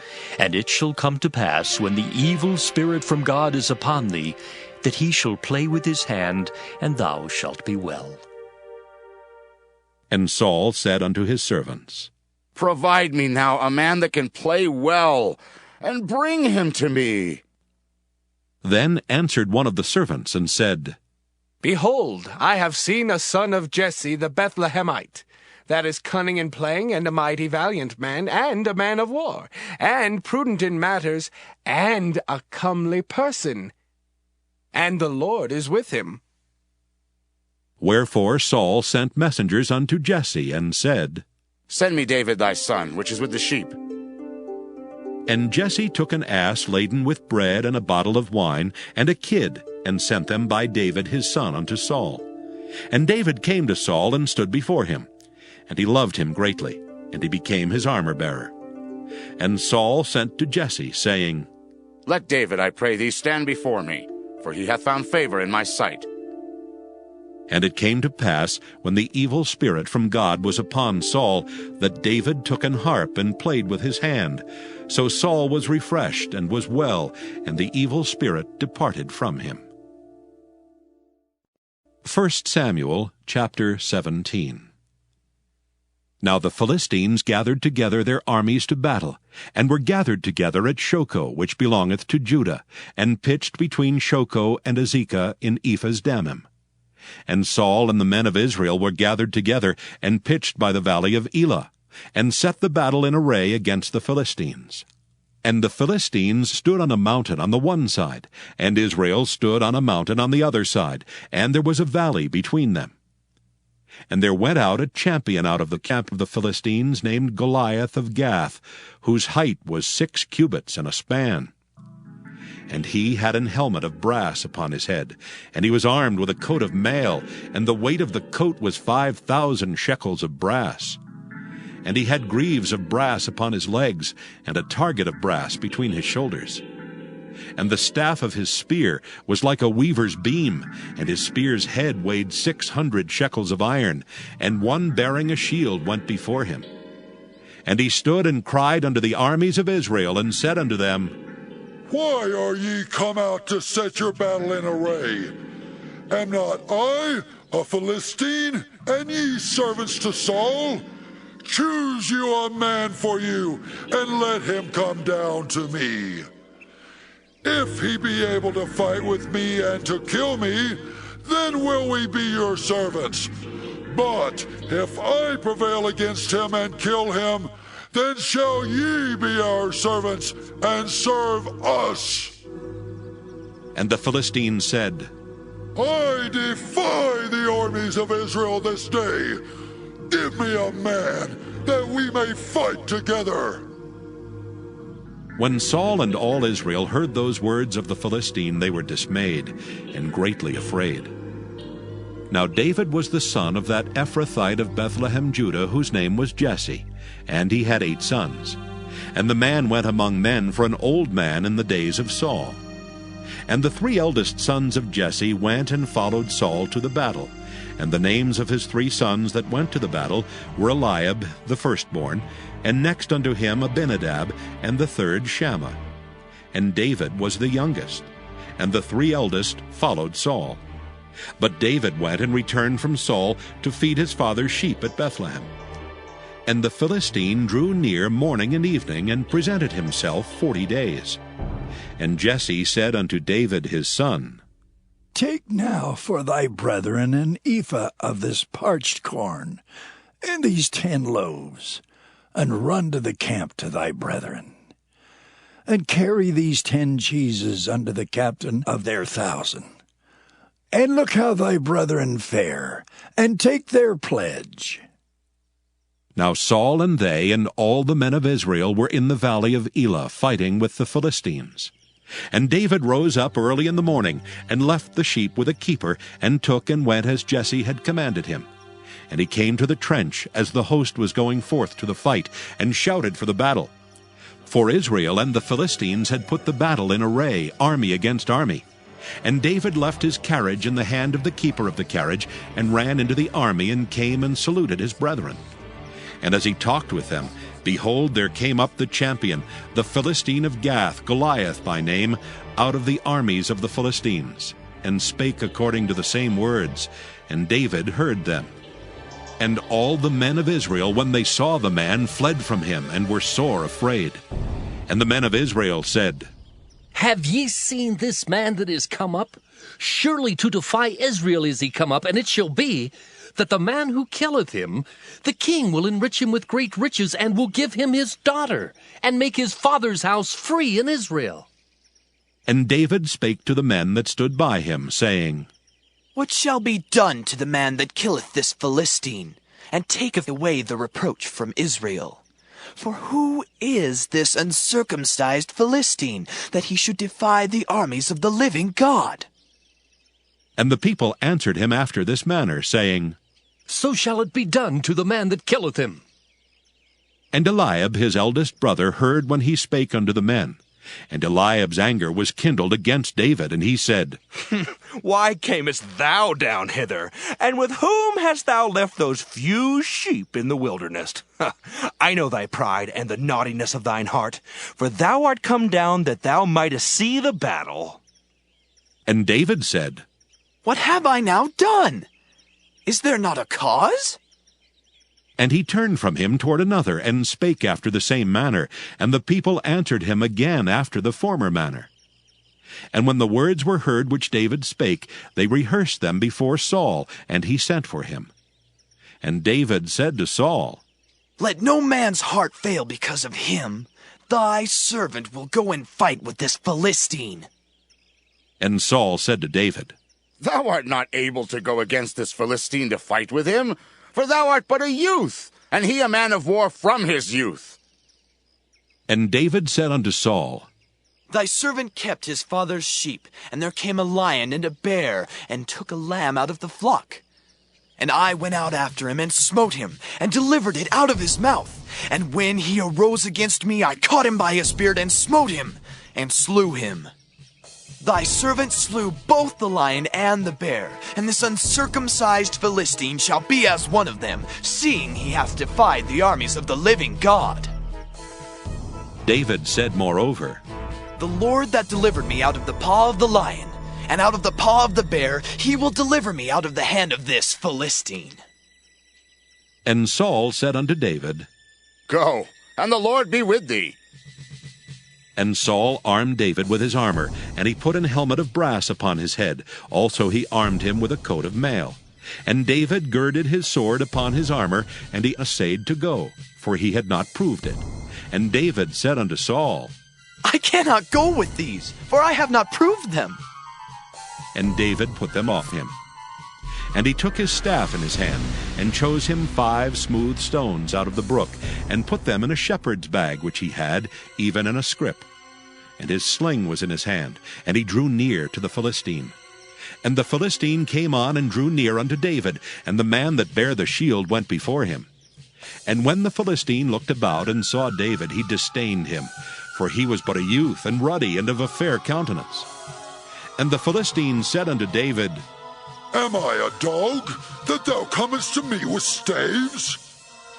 And the Philistine cursed David by his gods. And the Philistine said to David, Come to me, and I will give thy flesh unto the fowls of the air, and to the beasts of the field. Then said David to the Philistine, Thou comest to me with a sword, and with a spear, and with a shield. But I come to thee in the name of the Lord of hosts, the God of the armies of Israel, whom thou hast defied. This day will the Lord deliver thee into mine hand, and I will smite thee, and take thine head from thee. And I will give the carcasses of the host of the Philistines this day unto the fowls of the air, and to the wild beasts of the earth, that all the earth may know that there is a God in Israel. And all this assembly shall know that the Lord saveth not with sword and spear, for the battle is the Lord's, and he will give you into our hands. And it came to pass, when the Philistine arose and came and drew nigh to meet David, that David hasted and ran toward the army to meet the Philistine. And David put his hand in his bag, and took thence a stone, and slang it, and smote the Philistine in his forehead, that the stone sunk into his forehead, and he fell upon his face to the earth. So David prevailed over the Philistine with a sling and with a stone, and smote the Philistine, and slew him. But there was no sword in the hand of David. Therefore David ran, and stood upon the Philistine, and took his sword, and drew it out of the sheath thereof, and slew him, and cut off his head therewith. And when the Philistines saw their champion was dead, they fled. And the men of Israel and of Judah arose and shouted, and pursued the Philistines, until thou come to the valley, and to the gates of Ekron. And the wounded of the Philistines fell down by the way to Shaaraim, even unto Gath, and unto Ekron. And the children of Israel returned from chasing after the Philistines, and they spoiled their tents. And David took the head of the Philistine, and brought it to Jerusalem, but he put his armor in his tent. And when Saul saw David go forth against the Philistine, he said unto Abner, the captain of the host, Abner, whose son is this youth? And Abner said, As thy soul liveth, O king, I cannot tell. And the king said, Inquire thou whose son the stripling is. And as David returned from the slaughter of the Philistine, Abner took him and brought him before Saul with the head of the Philistine in his hand. And Saul said to him, Whose son art thou, thou young man? And David answered, I am the son of thy servant Jesse, the Bethlehemite. 1 Samuel, chapter 18. And it came to pass, when he had made an end of speaking unto Saul, that the soul of Jonathan was knit with the soul of David, and Jonathan loved him as his own soul. And Saul took him that day, and would let him go no more home to his father's house. Then Jonathan and David made a covenant, because he loved him as his own soul. And Jonathan stripped himself of the robe that was upon him, and gave it to David, and his garments, even to his sword, and to his bow, and to his girdle. And David went out whithersoever Saul sent him, and behaved himself wisely. And Saul set him over the men of war, and he was accepted in the sight of all the people, and also in the sight of Saul's servants. And it came to pass, as they came when David was returned from the slaughter of the Philistine, that the women came out of all cities of Israel, singing and dancing to meet King Saul, with tabrets, with joy, and with instruments of music. And the women answered one another as they played, and said, Saul has killed his thousands, and David his 10,000s. And Saul was very wroth, and the saying displeased him, and he said, They have ascribed unto David 10,000s, and to me they have ascribed but thousands. And what can he have more but the kingdom? And Saul eyed David from that day and forward. And it came to pass on the morrow that the evil spirit from God came upon Saul, and he prophesied in the midst of the house. And David played with his hand as at other times, and there was a javelin in Saul's hand. And Saul cast the javelin, for he said, I will smite David even to the wall with it. And David avoided out of his presence twice. And Saul was afraid of David, because the Lord was with him, and was departed from Saul.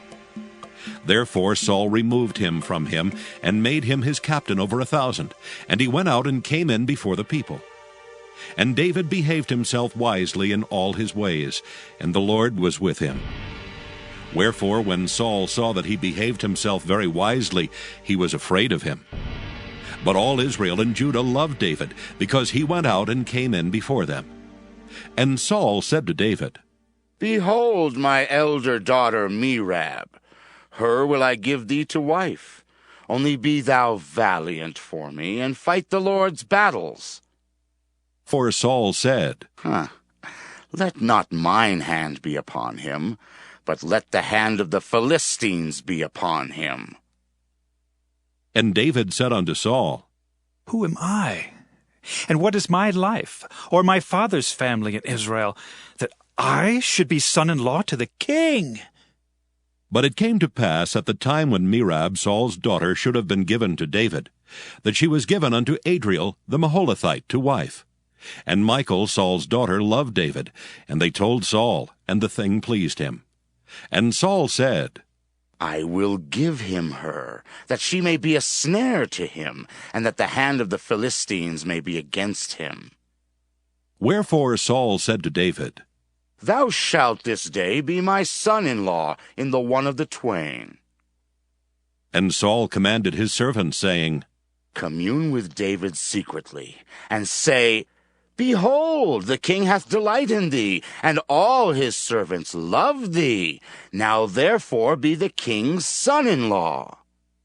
And Saul's servants spake those words in the ears of David. And David said, Seemeth it to you a light thing to be a king's son-in-law, seeing that I am a poor man and lightly esteemed? And the servants of Saul told him, saying, On this manner spake David. And Saul said, Thus shall ye say to David, The king desireth not any dowry, but 100 foreskins of the Philistines, to be avenged of the king's enemies. But Saul thought to make David fall by the hand of the Philistines. And when his servants told David these words, it pleased David well to be the king's son-in-law, and the days were not expired. Wherefore David arose and went, he and his men, and slew of the Philistines 200 men. And David brought their foreskins, and they gave them in full tale to the king, that he might be the king's son-in-law. And Saul gave him Michal his daughter to wife. And Saul saw and knew that the Lord was with David, and that Michal, Saul's daughter, loved him. And Saul was yet the more afraid of David, and Saul became David's enemy continually. Then the princes of the Philistines went forth, and it came to pass, after they went forth, that David behaved himself more wisely than all the servants of Saul, so that his name was much set by. 1 Samuel chapter 19. And Saul spake to Jonathan his son, and to all his servants, that they should kill David. But Jonathan, Saul's son, delighted much in David, and Jonathan told David, saying, Saul my father seeketh to kill thee. Now therefore I pray thee, take heed to thyself until the morning, and abide in a secret place, and hide thyself. And I will go out and stand beside my father in the field where thou art, and I will commune with my father of thee, and what I see, that I will tell thee. And Jonathan spake good of David unto Saul his father, and said unto him, Let not the king sin against his servant, against David, because he hath not sinned against thee, and because his works have been to thee-ward very good.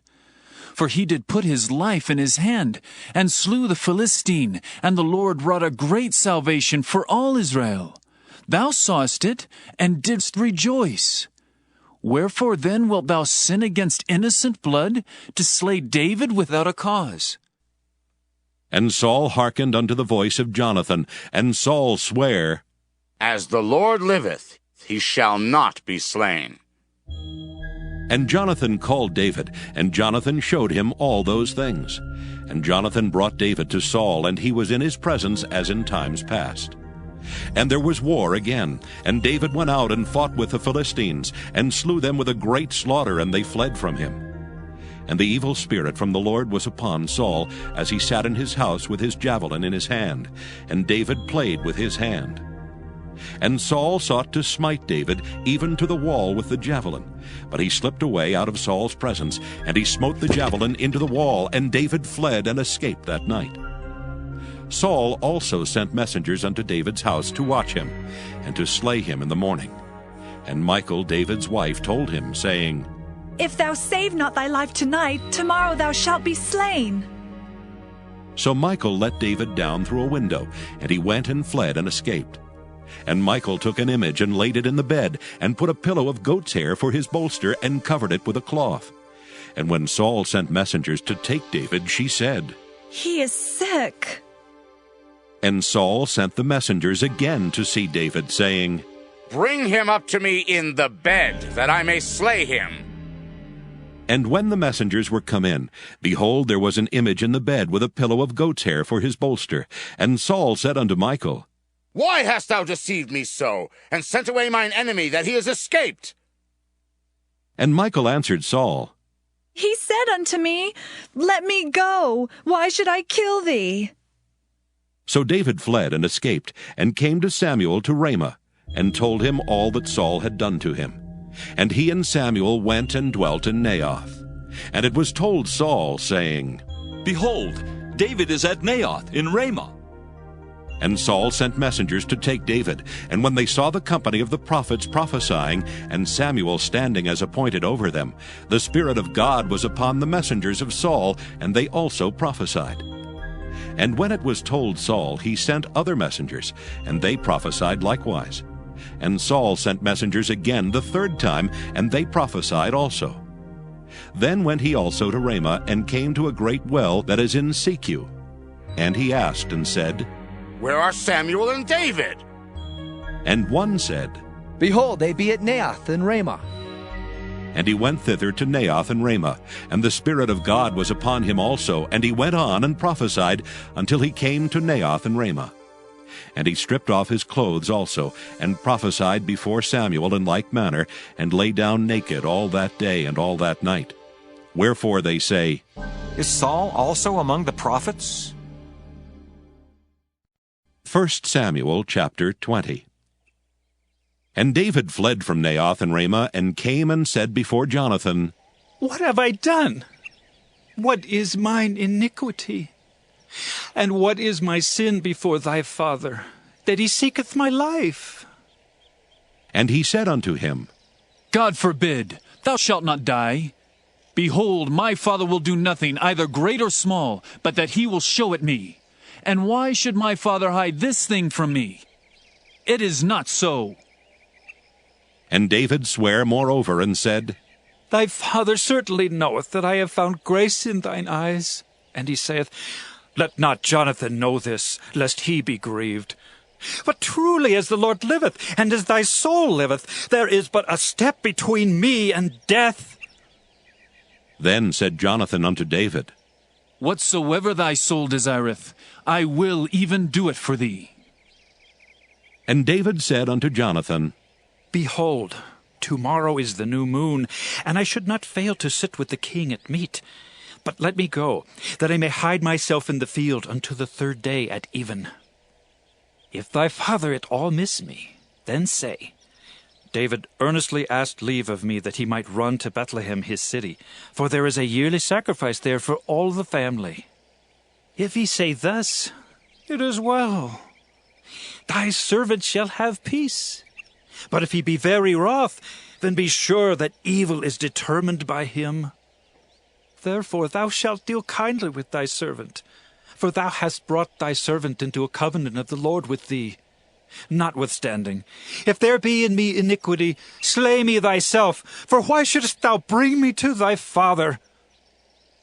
And Jonathan said, Far be it from thee, for if I knew certainly that evil were determined by my father to come upon thee, then would not I tell it thee?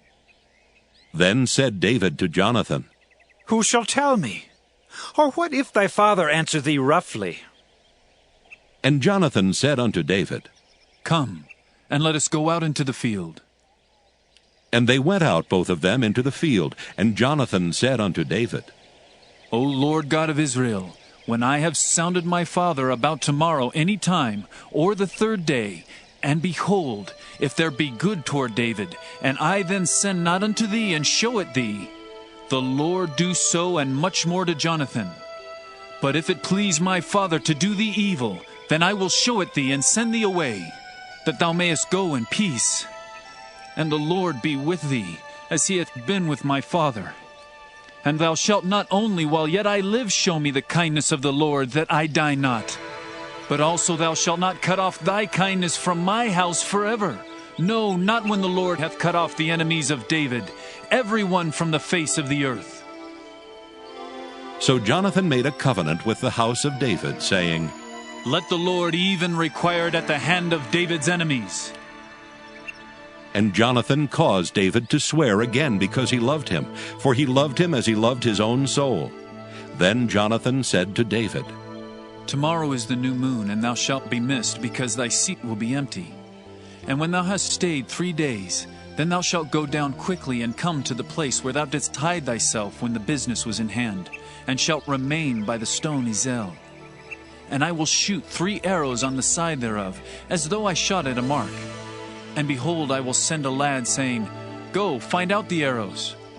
If I expressly say unto the lad, Behold, the arrows are on this side of thee, take them.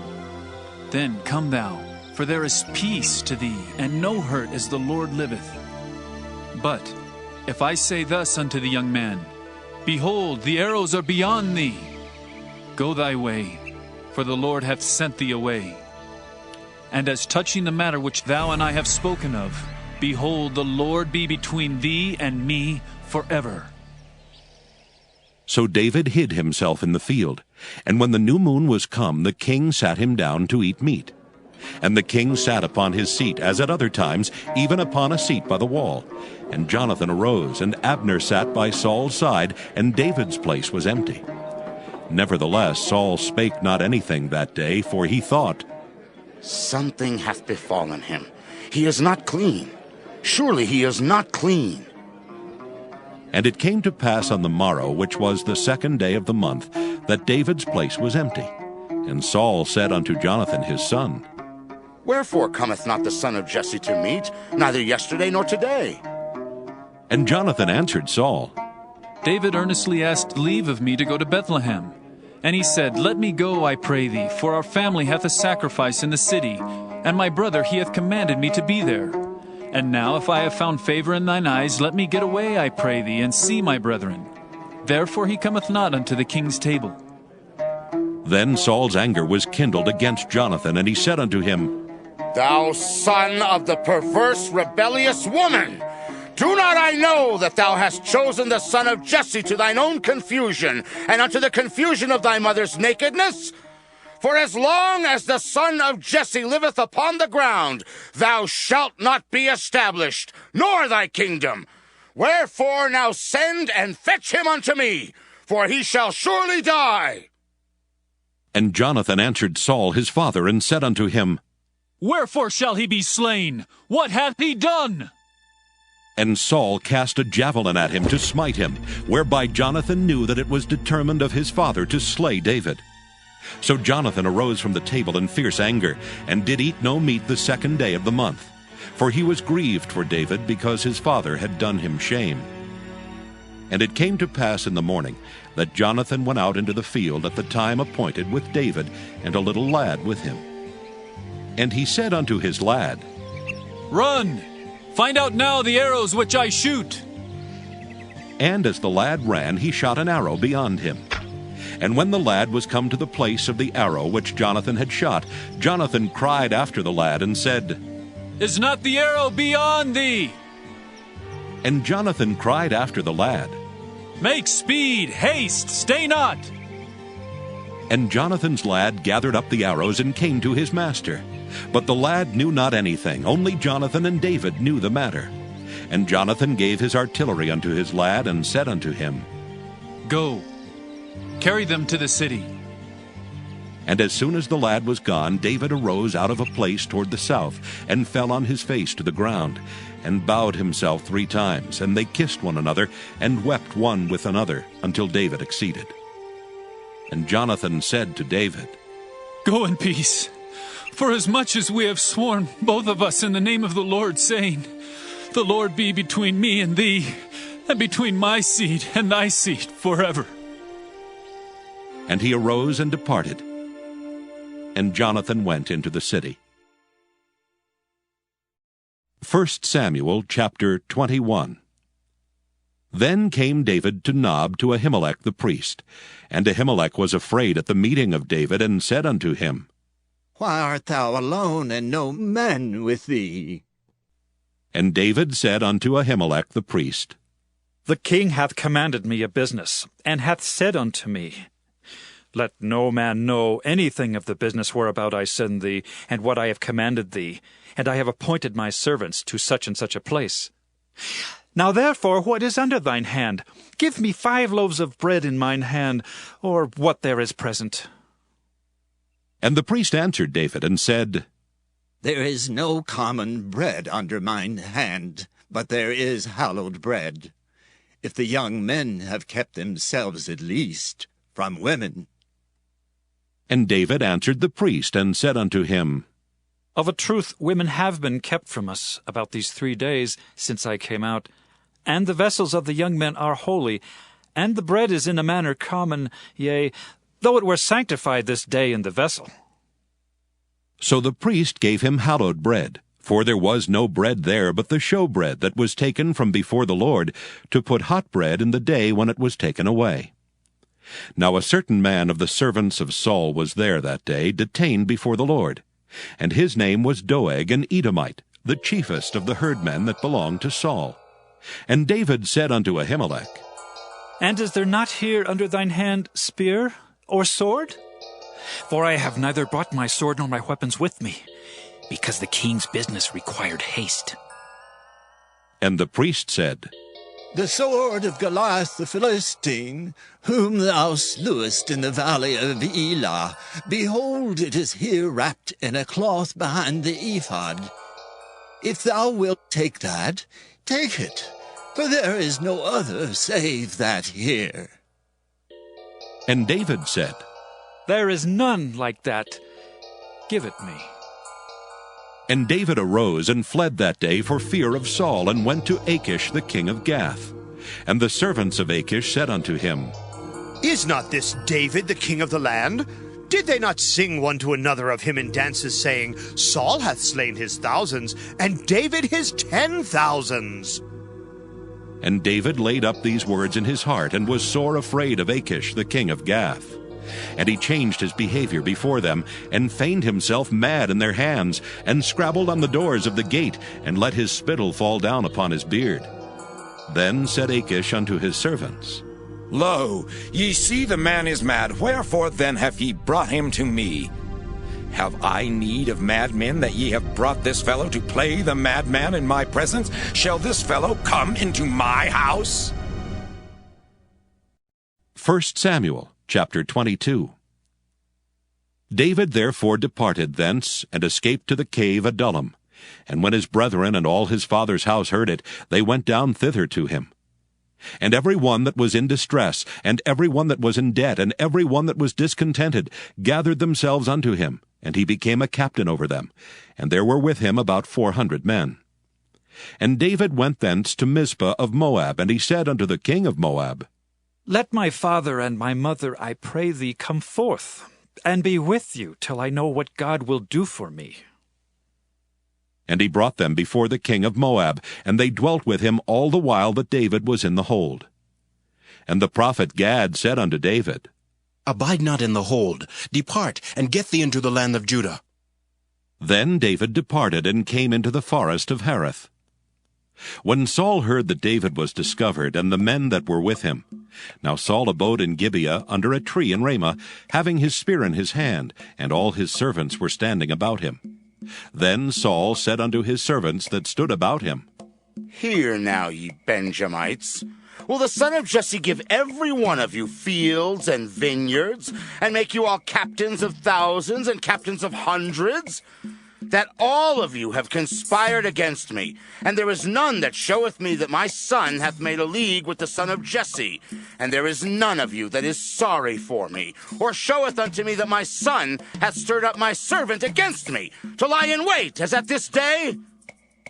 Then answered Doeg the Edomite, which was set over the servants of Saul, and said, I saw the son of Jesse coming to Nob, to Ahimelech the son of Ahitub, and he inquired of the Lord for him, and gave him victuals, and gave him the sword of Goliath the Philistine. Then the king sent to call Ahimelech the priest, the son of Ahitub, and all his father's house, the priests that were in Nob, and they came all of them to the king. And Saul said, Hear now, thou son of Ahitub. And he answered, Here I am, my lord. And Saul said unto him, Why have ye conspired against me, thou and the son of Jesse, in that thou hast given him bread and a sword, and hast inquired of God for him, that he should rise against me, to lie in wait, as at this day? Then Ahimelech answered the king, and said, And who is so faithful among all thy servants as David, which is the king's son-in-law, and goeth at thy bidding, and is honorable in thine house? Did I then begin to inquire of God for him? Be it far from me. Let not the king impute anything unto his servant, nor to all the house of my father. For thy servant knew nothing of all this, less or more. And the king said, Thou shalt surely die, Ahimelech, thou and all thy father's house. And the king said unto the footmen that stood about him, Turn and slay the priests of the Lord, because their hand also is with David, and because they knew when he fled, and did not show it to me. But the servants of the king would not put forth their hand to fall upon the priests of the Lord. And the king said to Doeg, Turn thou and fall upon the priests. And Doeg the Edomite turned, and he fell upon the priests, and slew on that day 75 persons that did wear a linen ephod. And Nob, the city of the priests, smote he with the edge of the sword both men and women, children and sucklings, and oxen and asses and sheep, with the edge of the sword. And one of the sons of Ahimelech, the son of Ahitub, named Abiathar, escaped and fled after David. And Abiathar showed David that Saul had slain the Lord's priests. And David said unto Abiathar, I knew it that day, when Doeg the Edomite was there, that he would surely tell Saul, I have occasioned the death of all the persons of thy father's house. Abide thou with me. Fear not, for he that seeketh my life seeketh thy life, but with me thou shalt be in safeguard.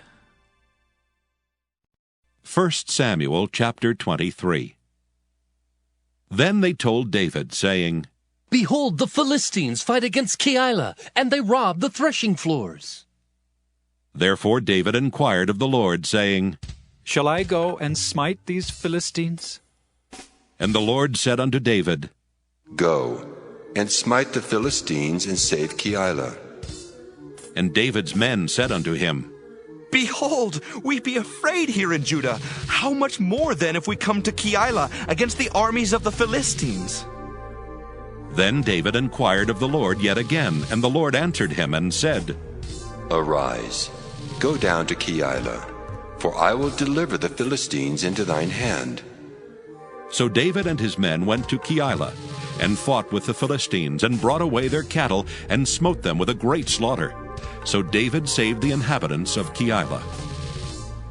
And it came to pass, when Abiathar the son of Ahimelech fled to David to Keilah, that he came down with an ephod in his hand.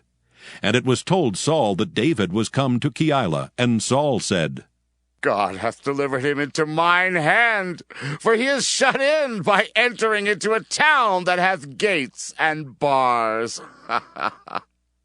And Saul called all the people together to war, to go down to Keilah to besiege David and his men. And David knew that Saul secretly practiced mischief against him. And he said to Abiathar the priest, Bring hither the ephod. Then said David, O Lord God of Israel, thy servant hath certainly heard that Saul seeketh to come to Keilah to destroy the city for my sake. Will the men of Keilah deliver me up into his hand? Will Saul come down as thy servant hath heard? O Lord God of Israel, I beseech thee, tell thy servant. And the Lord said, He will come down. Then said David, Will the men of Keilah deliver me and my men into the hand of Saul? And the Lord said, They will deliver thee up. Then David and his men, which were about 600, arose and departed out of Keilah, and went whithersoever they could go. And it was told Saul that David was escaped from Keilah, and he forbare to go forth. And David abode in the wilderness in strongholds, and remained in a mountain in the wilderness of Ziph. And Saul sought him every day, but God delivered him not into his hand. And David saw that Saul was come out to seek his life, and David was in the wilderness of Ziph in a wood. And Jonathan, Saul's son, arose, and went to David into the wood, and strengthened his hand in God. And he said unto him, Fear not, for the hand of Saul my father shall not find thee, and thou shalt be king over Israel, and I shall be next unto thee, and that also Saul my father knoweth. And they two made a covenant before the Lord. And David abode in the wood, and Jonathan went to his house. Then came up the Ziphites to Saul to Gibeah, saying, Doth not David hide himself with us in strongholds in the wood, in the hill of Keilah, which is on the south of Jeshimon? Now therefore, O king, come down according to all the desire of thy soul to come down, and our part shall be to deliver him into the king's hand. And Saul said, Blessed be ye of the Lord, for ye have compassion on me. Go, I pray you, prepare yet, and know and see his place where his haunt is, and who hath seen him there, for it is told me that he dealeth very subtly. See therefore, and take knowledge of all the lurking places where he hideth himself, and come ye again to me with the certainty, and I will go with you. And it shall come to pass, if he be in the land, that I will search him out throughout all the thousands of Judah. And they arose and went to Ziph before Saul.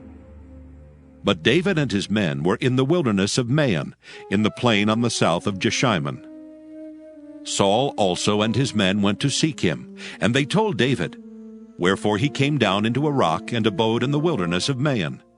And when Saul heard that, he pursued after David in the wilderness of Maon. And Saul went on this side of the mountain, and David and his men on that side of the mountain. And David made haste to get away for fear of Saul. For Saul and his men compassed David and his men round about to take them. But there came a messenger unto Saul, saying, Haste thee and come, for the Philistines have invaded the land. Wherefore Saul returned from pursuing after David, and went against the Philistines. Therefore they called that place Selah Hamalakoth. And David went up from thence, and dwelt in strongholds at En-gedi. 1 Samuel chapter 24. And it came to pass, when Saul was returned from following the Philistines, that it was told him, saying, Behold, David is in the wilderness of En-gedi.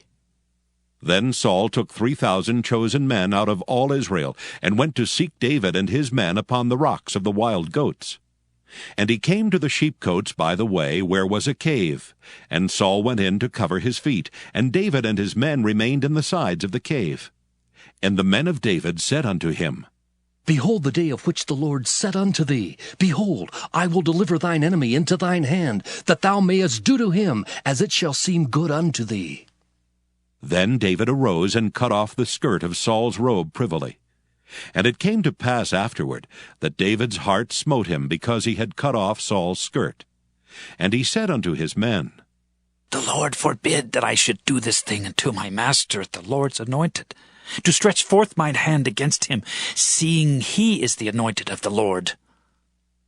So David stayed his servants with these words, and suffered them not to rise against Saul.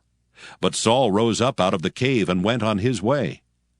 David also arose afterward, and went out of the cave, and cried after Saul, saying, My lord, the king! And when Saul looked behind him, David stooped with his face to the earth, and bowed himself. And David said to Saul, Wherefore hearest thou men's words, saying, Behold, David seeketh thy hurt? Behold, this day thine eyes have seen how that the Lord hath delivered thee today into mine hand in the cave. And some bade me kill thee, but mine eyes spared thee. And I said, I will not put forth mine hand against my Lord, for he is the Lord's anointed. Moreover, my father, see the skirt of thy robe in my hand, for in that I cut off the skirt of thy robe, and killed thee not. Know thou, and see that there is neither evil nor transgression in mine hand, and I have not sinned against thee, yet thou huntest my soul to take it. The Lord judge between me and thee, and the Lord avenge me of thee. But mine hand shall not be upon thee. As saith the proverb of the ancients, Wickedness proceedeth from the wicked, but mine hand shall not be upon thee. After whom is the king of Israel come out? After whom dost thou pursue? After a dead dog? After a flea? The Lord therefore be judge, and judge between me and thee, and see, and plead my cause, and deliver me out of thine hand. And it came to pass, when David had made an end of speaking these words unto Saul, that Saul said, Is this thy voice, my son David? And Saul lifted up his voice and wept. And he said to David, Thou art more righteous than I, for thou hast rewarded me good, whereas I have rewarded thee evil. And thou hast showed this day how that thou hast dealt well with me. Forasmuch as when the Lord had delivered me into thine hand, thou killedst me not. For if a man find his enemy, will he let him go well away? Wherefore the Lord reward thee good for that thou hast done unto me this day. And now, behold, I know well that thou shalt surely be king, and that the kingdom of Israel shall be established in thine hand. Swear now therefore unto me by the Lord, that thou wilt not cut off my seed after me, and that thou wilt not destroy my name out of my father's house. And David sware unto Saul, and Saul went home, but David and his men gat them up unto the hold. 1 Samuel chapter 25. And Samuel died, and all the Israelites were gathered together, and lamented him, and buried him in his house at Ramah. And David arose and went down to the wilderness of Paran. And there was a man in Maon whose possessions were in Carmel. And the man was very great, and he had 3,000 sheep and 1,000 goats, and he was shearing his sheep in Carmel. Now the name of the man was Nabal, and the name of his wife Abigail, and she was a woman of good understanding, and of a beautiful countenance.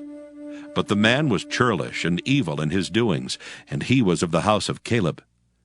And David heard in the wilderness that Nabal did shear his sheep. And David sent out 10 young men, and David said unto the young men, Get you up to Carmel, and go to Nabal, and greet him in my name.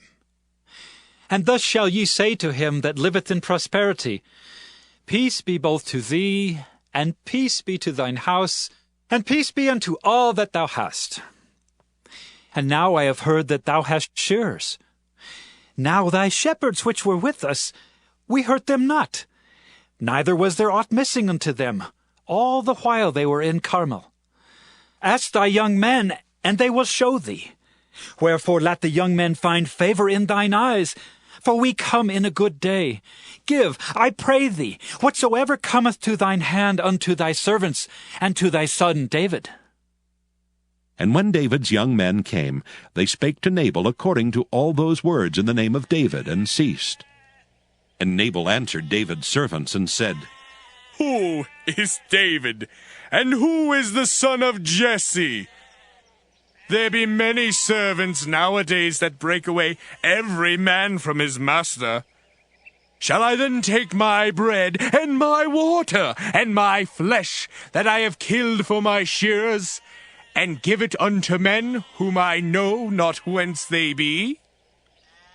So David's young men turned their way, and went again, and came and told him all those sayings. And David said unto his men, Gird ye on every man his sword.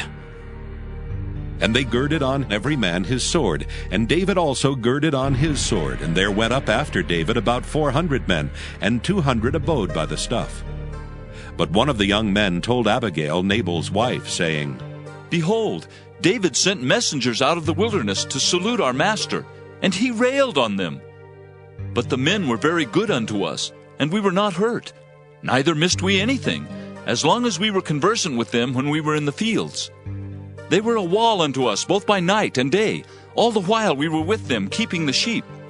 Now therefore know and consider what thou wilt do, for evil is determined against our master, and against all his household, for he is such a son of Belial that a man cannot speak to him.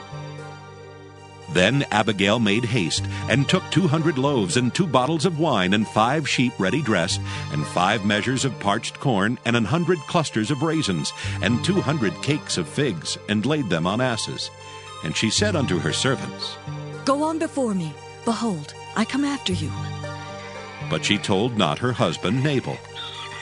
And when it was so, as she rode on the ass, that she came down by the covert of the hill, and behold, David and his men came down against her, and she met them.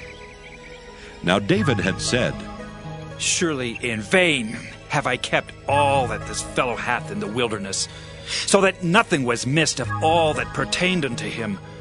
And he hath requited me evil for good.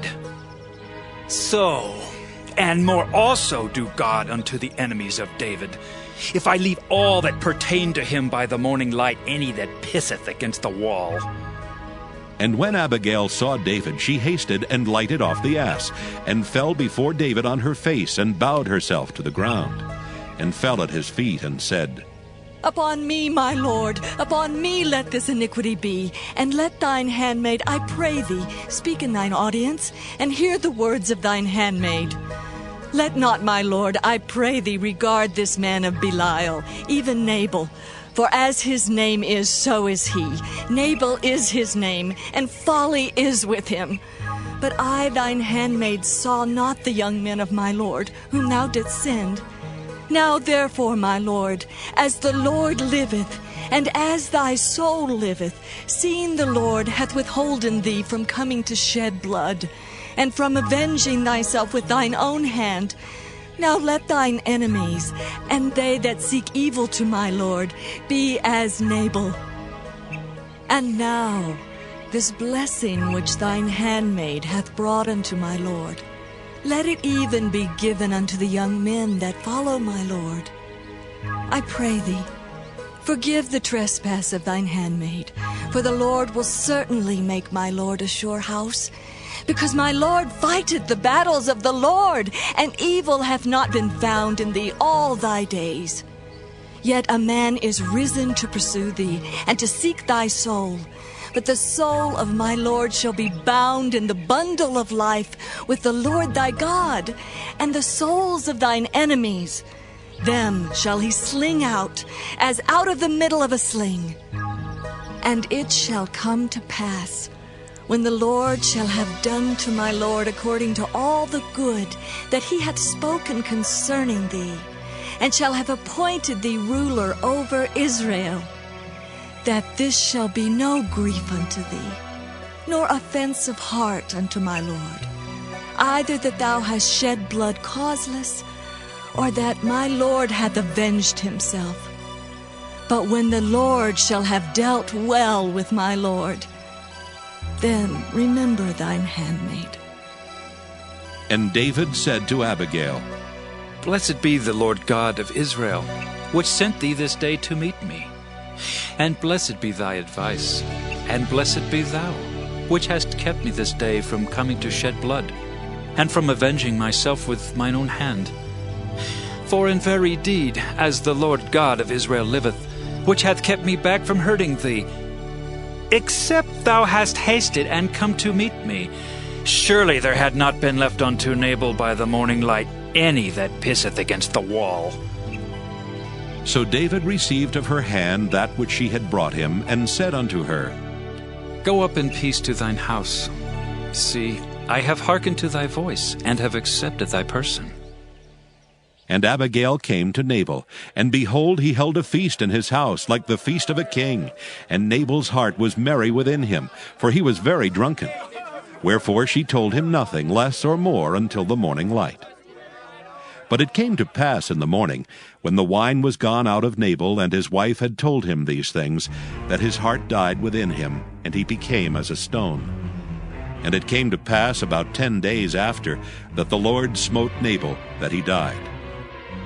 And when David heard that Nabal was dead, he said, Blessed be the Lord, that hath pleaded the cause of my reproach from the hand of Nabal, and hath kept his servant from evil. For the Lord hath returned the wickedness of Nabal upon his own head. And David sent and communed with Abigail to take her to him to wife. And when the servants of David were come to Abigail to Carmel, they spake unto her, saying, David sent us unto thee, to take thee to him to wife.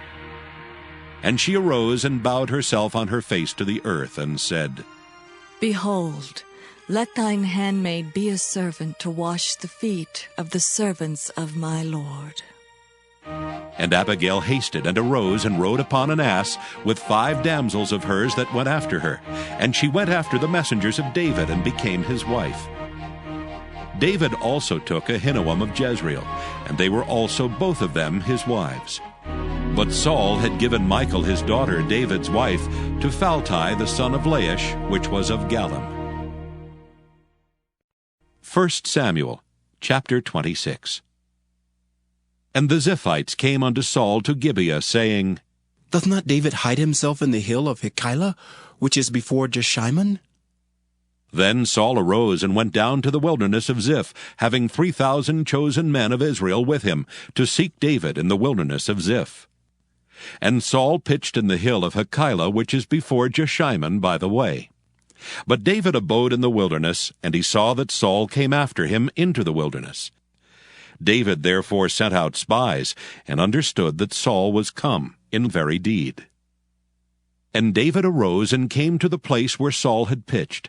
And David beheld the place where Saul lay, and Abner the son of Ner the captain of his host. And Saul lay in the trench, and the people pitched round about him. Then answered David, and said to Ahimelech the Hittite, and to Abishai the son of Zeruiah, brother of Joab, saying, Who will go down with me to Saul to the camp? And Abishai said, I will go down with thee. So David and Abishai came to the people by night, and behold, Saul lay sleeping within the trench, and his spear stuck in the ground at his bolster. But Abner and the people lay round about him. Then said Abishai to David, God hath delivered thine enemy into thine hand this day. Now therefore let me smite him, I pray thee, with the spear even to the earth at once, and I will not smite him the second time. And David said to Abishai, Destroy him not, For who can stretch forth his hand against the Lord's anointed and be guiltless? David said furthermore, As the Lord liveth, the Lord shall smite him, or his day shall come to die, or he shall descend into battle and perish. The Lord forbid that I should stretch forth mine hand against the Lord's anointed. But I pray thee, take thou now the spear that is at his bolster, and the cruse of water, and let us go. So David took the spear and the cruse of water from Saul's bolster, and they gat them away, and no man saw it, nor knew it, neither awaked.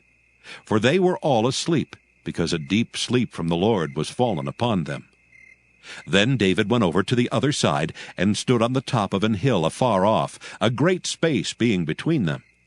And David cried to the people and to Abner the son of Ner, saying, Answerest thou not, Abner? Then Abner answered and said, Who art thou that criest to the king? And David said to Abner, Art not thou a valiant man? And who is like to thee in Israel? Wherefore then hast thou not kept thy lord the king? For there came one of the people in to destroy the king thy lord. This thing is not good that thou hast done. As the Lord liveth, ye are worthy to die, because ye have not kept your master, the Lord's anointed. And now see where the king's spear is, and the cruse of water that was at his bolster. And Saul knew David's voice, and said, Is this thy voice, my son David? And David said, It is my voice, my lord, O king. And he said, Wherefore doth my lord thus pursue after his servant? For what have I done? Or what evil is in mine hand? Now therefore I pray thee, let my lord the king hear the words of his servant. If the Lord have stirred thee up against me, let him accept an offering. But if they be the children of men, cursed be they before the Lord. For they have driven me out this day from abiding in the inheritance of the Lord, saying, Go, serve other gods.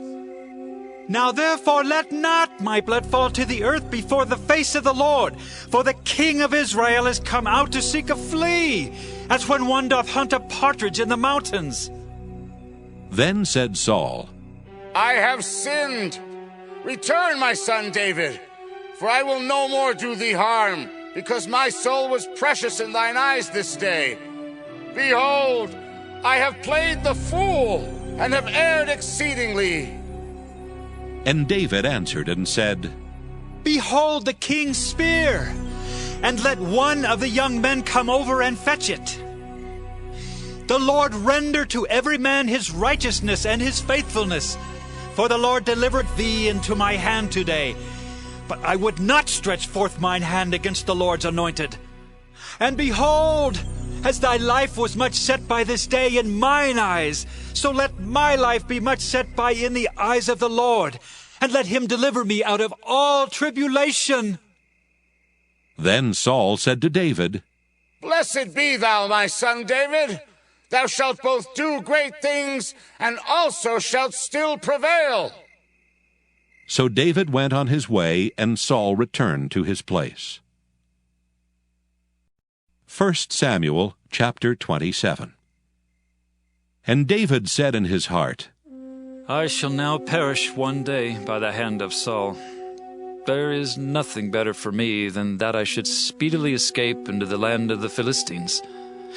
And Saul shall despair of me, to seek me any more in any coast of Israel. So shall I escape out of his hand. And David arose, and he passed over with 600 men that were with him unto Achish, the son of Maoch, king of Gath. And David dwelt with Achish at Gath, he and his men, every man with his household, even David with his 2 wives, Ahinoam the Jezreelitess, and Abigail the Carmelitess, Nabal's wife. And it was told Saul that David was fled to Gath, and he sought no more again for him. And David said unto Achish, If I have now found grace in thine eyes, let them give me a place in some town in the country, that I may dwell there. For why should thy servant dwell in the royal city with thee? Then Achish gave him Ziklag that day. Wherefore Ziklag pertaineth unto the kings of Judah unto this day. And the time that David dwelt in the country of the Philistines was a full year and 4 months. And David and his men went up, and invaded the Geshurites, and the Gezrites, and the Amalekites, for those nations were of old the inhabitants of the land, as thou goest to Shur, even unto the land of Egypt. And David smote the land, and left neither man nor woman alive, and took away the sheep, and the oxen, and the asses, and the camels, and the apparel, and returned and came to Achish. And Achish said, Whither have ye made a road today? And David said, Against the south of Judah, and against the south of the Jerahmeelites, and against the south of the Kenites. And David saved neither man nor woman alive to bring tidings to Gath, saying, Lest they should tell on us, saying, So did David, and so will be his manner all the while he dwelleth in the country of the Philistines. And Achish believed David, saying, He hath made his people Israel utterly to abhor him, and therefore he shall be my servant forever. 1 Samuel chapter 28. And it came to pass in those days that the Philistines gathered their armies together for warfare, to fight with Israel. And Achish said unto David, Know thou assuredly that thou shalt go out with me to battle, thou and thy men. And David said to Achish, Surely thou shalt know what thy servant can do. And Achish said to David, Therefore will I make thee keeper of mine head forever. Now Samuel was dead, and all Israel had lamented him, and buried him in Ramah, even in his own city. And Saul had put away those that had familiar spirits, and the wizards out of the land. And the Philistines gathered themselves together, and came and pitched in Shunem. And Saul gathered all Israel together, and they pitched in Gilboa. And when Saul saw the host of the Philistines, he was afraid, and his heart greatly trembled. And when Saul inquired of the Lord answered him not, neither by dreams, nor by Urim, nor by prophets. Then said Saul unto his servants, Seek me a woman that hath a familiar spirit, that I may go to her and inquire of her. And his servants said to him, Behold, there is a woman that hath a familiar spirit at Endor. And Saul disguised himself, and put on other raiment. And he went, and 2 men with him, and they came to the woman by night. And he said, I pray thee, divine unto me by the familiar spirit, and bring me him up whom I shall name unto thee.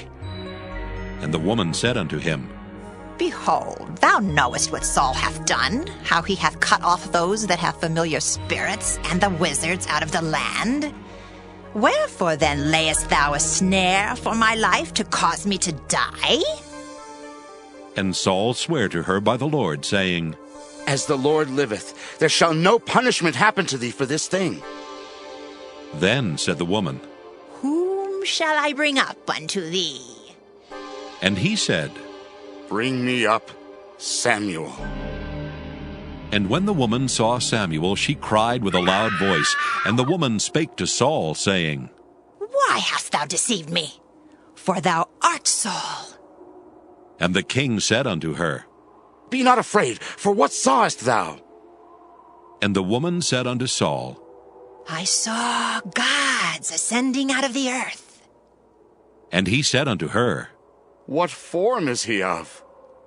And she said, An old man cometh up, and he is covered with a mantle. And Saul perceived that it was Samuel, and he stooped with his face to the ground and bowed himself. And Samuel said to Saul, Why hast thou disquieted me to bring me up? And Saul answered, I am sore distressed, for the Philistines make war against me, and God is departed from me, and answereth me no more, neither by prophets nor by dreams. Therefore I have called thee, that thou mayest make known unto me what I shall do. Then said Samuel, Wherefore then dost thou ask of me, seeing the Lord is departed from thee, and is become thine enemy? and the Lord hath done to him as he spake by me. For the Lord hath rent the kingdom out of thine hand, and given it to thy neighbor, even to David. Because thou obeyedst not the voice of the Lord, nor executedst his fierce wrath upon Amalek, therefore hath the Lord done this thing unto thee this day. Moreover, the Lord will also deliver Israel with thee into the hand of the Philistines, and tomorrow shalt thou and thy sons be with me. The Lord also shall deliver the host of Israel into the hand of the Philistines. Then Saul fell straightway all along on the earth, and was sore afraid because of the words of Samuel. And there was no strength in him, for he had eaten no bread all the day, nor all the night. And the woman came unto Saul, and saw that he was sore troubled, and said unto him, Behold, thine handmaid hath obeyed thy voice, and I have put my life in my hand, and have hearkened unto thy words which thou spakest unto me. Now therefore, I pray thee, hearken thou also unto the voice of thine handmaid, and let me set a morsel of bread before thee, and eat, that thou mayest have strength when thou goest on thy way. But he refused, and said, I will not eat. But his servants together with the woman compelled him, and he hearkened unto their voice. So he arose from the earth, and sat upon the bed. And the woman had a fat calf in the house, and she hasted and killed it, and took flour and kneaded it, and did bake unleavened bread thereof. And she brought it before Saul and before his servants, and they did eat. Then they rose up and went away that night. 1 Samuel chapter 29. Now the Philistines gathered together all their armies to Aphek, and the Israelites pitched by a fountain which is in Jezreel. And the lords of the Philistines passed on by hundreds and by thousands, but David and his men passed on in the rearward with Achish. Then said the princes of the Philistines, What do these Hebrews here? And Achish said unto the princes of the Philistines, Is not this David the servant of Saul, the king of Israel, which hath been with me these days or these years? And I have found no fault in him since he fell unto me, unto this day. And the princes of the Philistines were wroth with him. And the princes of the Philistines said unto him, Make this fellow return, that he may go again to his place which thou hast appointed him, and let him not go down with us to battle, lest in the battle he be an adversary to us. For wherewith should he reconcile himself unto his master? Should it not be with the heads of these men? Is not this David, of whom they sang one to another in dances, saying, Saul slew his thousands, and David his 10,000s? Then Achish called David, and said unto him, Surely as the Lord liveth, thou hast been upright, and thy going out and thy coming in with me in the host is good in my sight. For I have not found evil in thee since the day of thy coming unto me unto this day. Nevertheless, the Lord's favor thee not. Wherefore now return, and go in peace, that thou displease not the lords of the Philistines. And David said unto Achish, But what have I done? And what hast thou found in thy servant, so long as I have been with thee unto this day, that I may not go fight against the enemies of my lord the king? And Achish answered and said to David, I know that thou art good in my sight as an angel of God. Notwithstanding, the princes of the Philistines have said, He shall not go up with us to the battle. Wherefore now rise up early in the morning with thy master's servants that are come with thee, and as soon as ye be up early in the morning and have light, depart. So David and his men rose up early to depart in the morning, to return into the land of the Philistines. And the Philistines went up to Jezreel. 1 Samuel chapter 30. And it came to pass, when David and his men were come to Ziklag on the third day, that the Amalekites had invaded the south, and Ziklag, and smitten Ziklag, and burned it with fire, and had taken the women captives that were therein. They slew not any, either great or small, but carried them away and went on their way. So David and his men came to the city, and behold, it was burned with fire, and their wives and their sons and their daughters were taken captives. Then David and the people that were with him lifted up their voice and wept, until they had no more power to weep. And David's 2 wives were taken captives, Ahinoam the Jezreelitess, and Abigail the wife of Nabal the Carmelite. And David was greatly distressed, for the people spake of stoning him, because the soul of all the people was grieved, every man for his sons and for his daughters. But David encouraged himself in the Lord his God. And David said to Abiathar the priest, Ahimelech's son, I pray thee, bring me hither the ephod. And Abiathar brought thither the ephod to David. And David inquired at the Lord, saying, Shall I pursue after this troop? Shall I overtake them? And he answered him, Pursue, for thou shalt surely overtake them, and without fail recover all. So David went, he and the 600 men that were with him, and came to the brook Besor, where those that were left behind stayed. But David pursued, he and 400 men, for 200 abode behind, which were so faint that they could not go over the brook Besor. And they found an Egyptian in the field, and brought him to David, and gave him bread, and he did eat. And they made him drink water. And they gave him a piece of a cake of figs, and 2 clusters of raisins. And when he had eaten, his spirit came again to him, for he had eaten no bread, nor drunk any water 3 days and 3 nights. And David said unto him, To whom belongest thou? And whence art thou?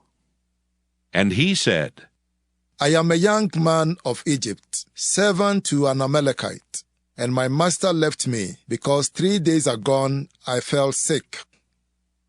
We made an invasion upon the south of the Kerethites, and upon the coast which belongeth to Judah, and upon the south of Caleb, and we burned Ziklag with fire. And David said to him, Canst thou bring me down to this company?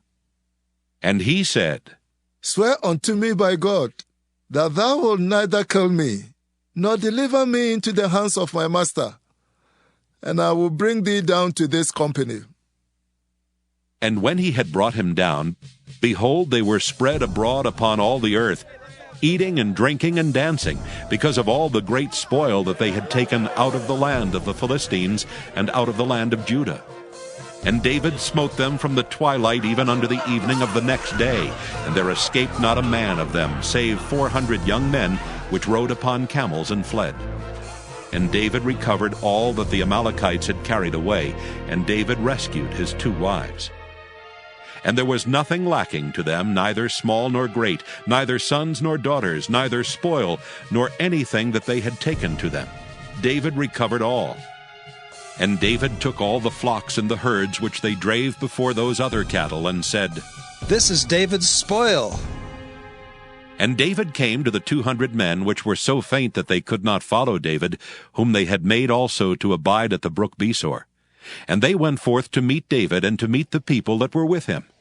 And when David came near to the people, he saluted them. Then answered all the wicked men and men of Belial of those that went with David, and said, Because they went not with us, we will not give them aught of the spoil that we have recovered, save to every man his wife and his children, that they may lead them away and depart. Then David said, Ye shall not do so, my brethren, with that which the Lord hath given us. Who hath preserved us, and delivered the company that came against us into our hand? For who will hearken unto you in this matter? But as his part is that goeth down to the battle, so shall his part be that tarrieth by the stuff. They shall part alike. And it was so from that day forward, that he made it a statute and an ordinance for Israel unto this day.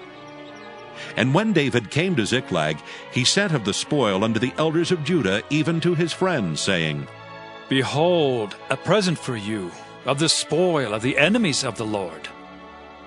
To them which were in Bethel, and to them which were in South Ramoth, and to them which were in Jattir, and to them which were in Aroer, and to them which were in Siphmoth, and to them which were in Eshtemoa, and to them which were in Rachel, and to them which were in the cities of the Jerahmeelites, and to them which were in the cities of the Kenites, and to them which were in Hormah, and to them which were in Korashan, and to them which were in Athak, and to them which were in Hebron, and to all the places where David himself and his men were wont to haunt. 1 Samuel chapter 31. Now the Philistines fought against Israel. And the men of Israel fled from before the Philistines, and fell down slain in Mount Gilboa. And the Philistines followed hard upon Saul and upon his sons. And the Philistines slew Jonathan, and Abinadab, and Melchishua, Saul's sons. And the battle went sore against Saul, and the archers hit him, and he was sore wounded of the archers. Then said Saul unto his armor-bearer, Draw thy sword, and thrust me through therewith, lest these uncircumcised come and thrust me through, and abuse me. But his armor-bearer would not, for he was sore afraid. Therefore Saul took a sword and fell upon it. And when his armor-bearer saw that Saul was dead, he fell likewise upon his sword and died with him. So Saul died, and his 3 sons, and his armor-bearer, and all his men that same day together.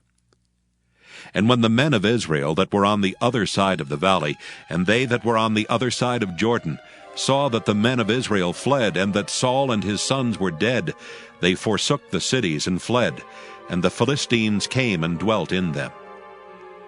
And it came to pass on the morrow, when the Philistines came to strip the slain, that they found Saul and his 3 sons fallen in Mount Gilboa. And they cut off his head, and stripped off his armor, and sent into the land of the Philistines round about, to publish it in the house of their idols and among the people. And they put his armor in the house of Ashtaroth, and they fastened his body to the wall of Bethshan. And when the inhabitants of Jabesh-Gilead heard of that which the Philistines had done to Saul, all the valiant men arose, and went all night, and took the body of Saul and the bodies of his sons from the wall of Bethshan, and came to Jabesh, and burnt them there. And they took their bones, and buried them under a tree at Jabesh, and fasted 7 days.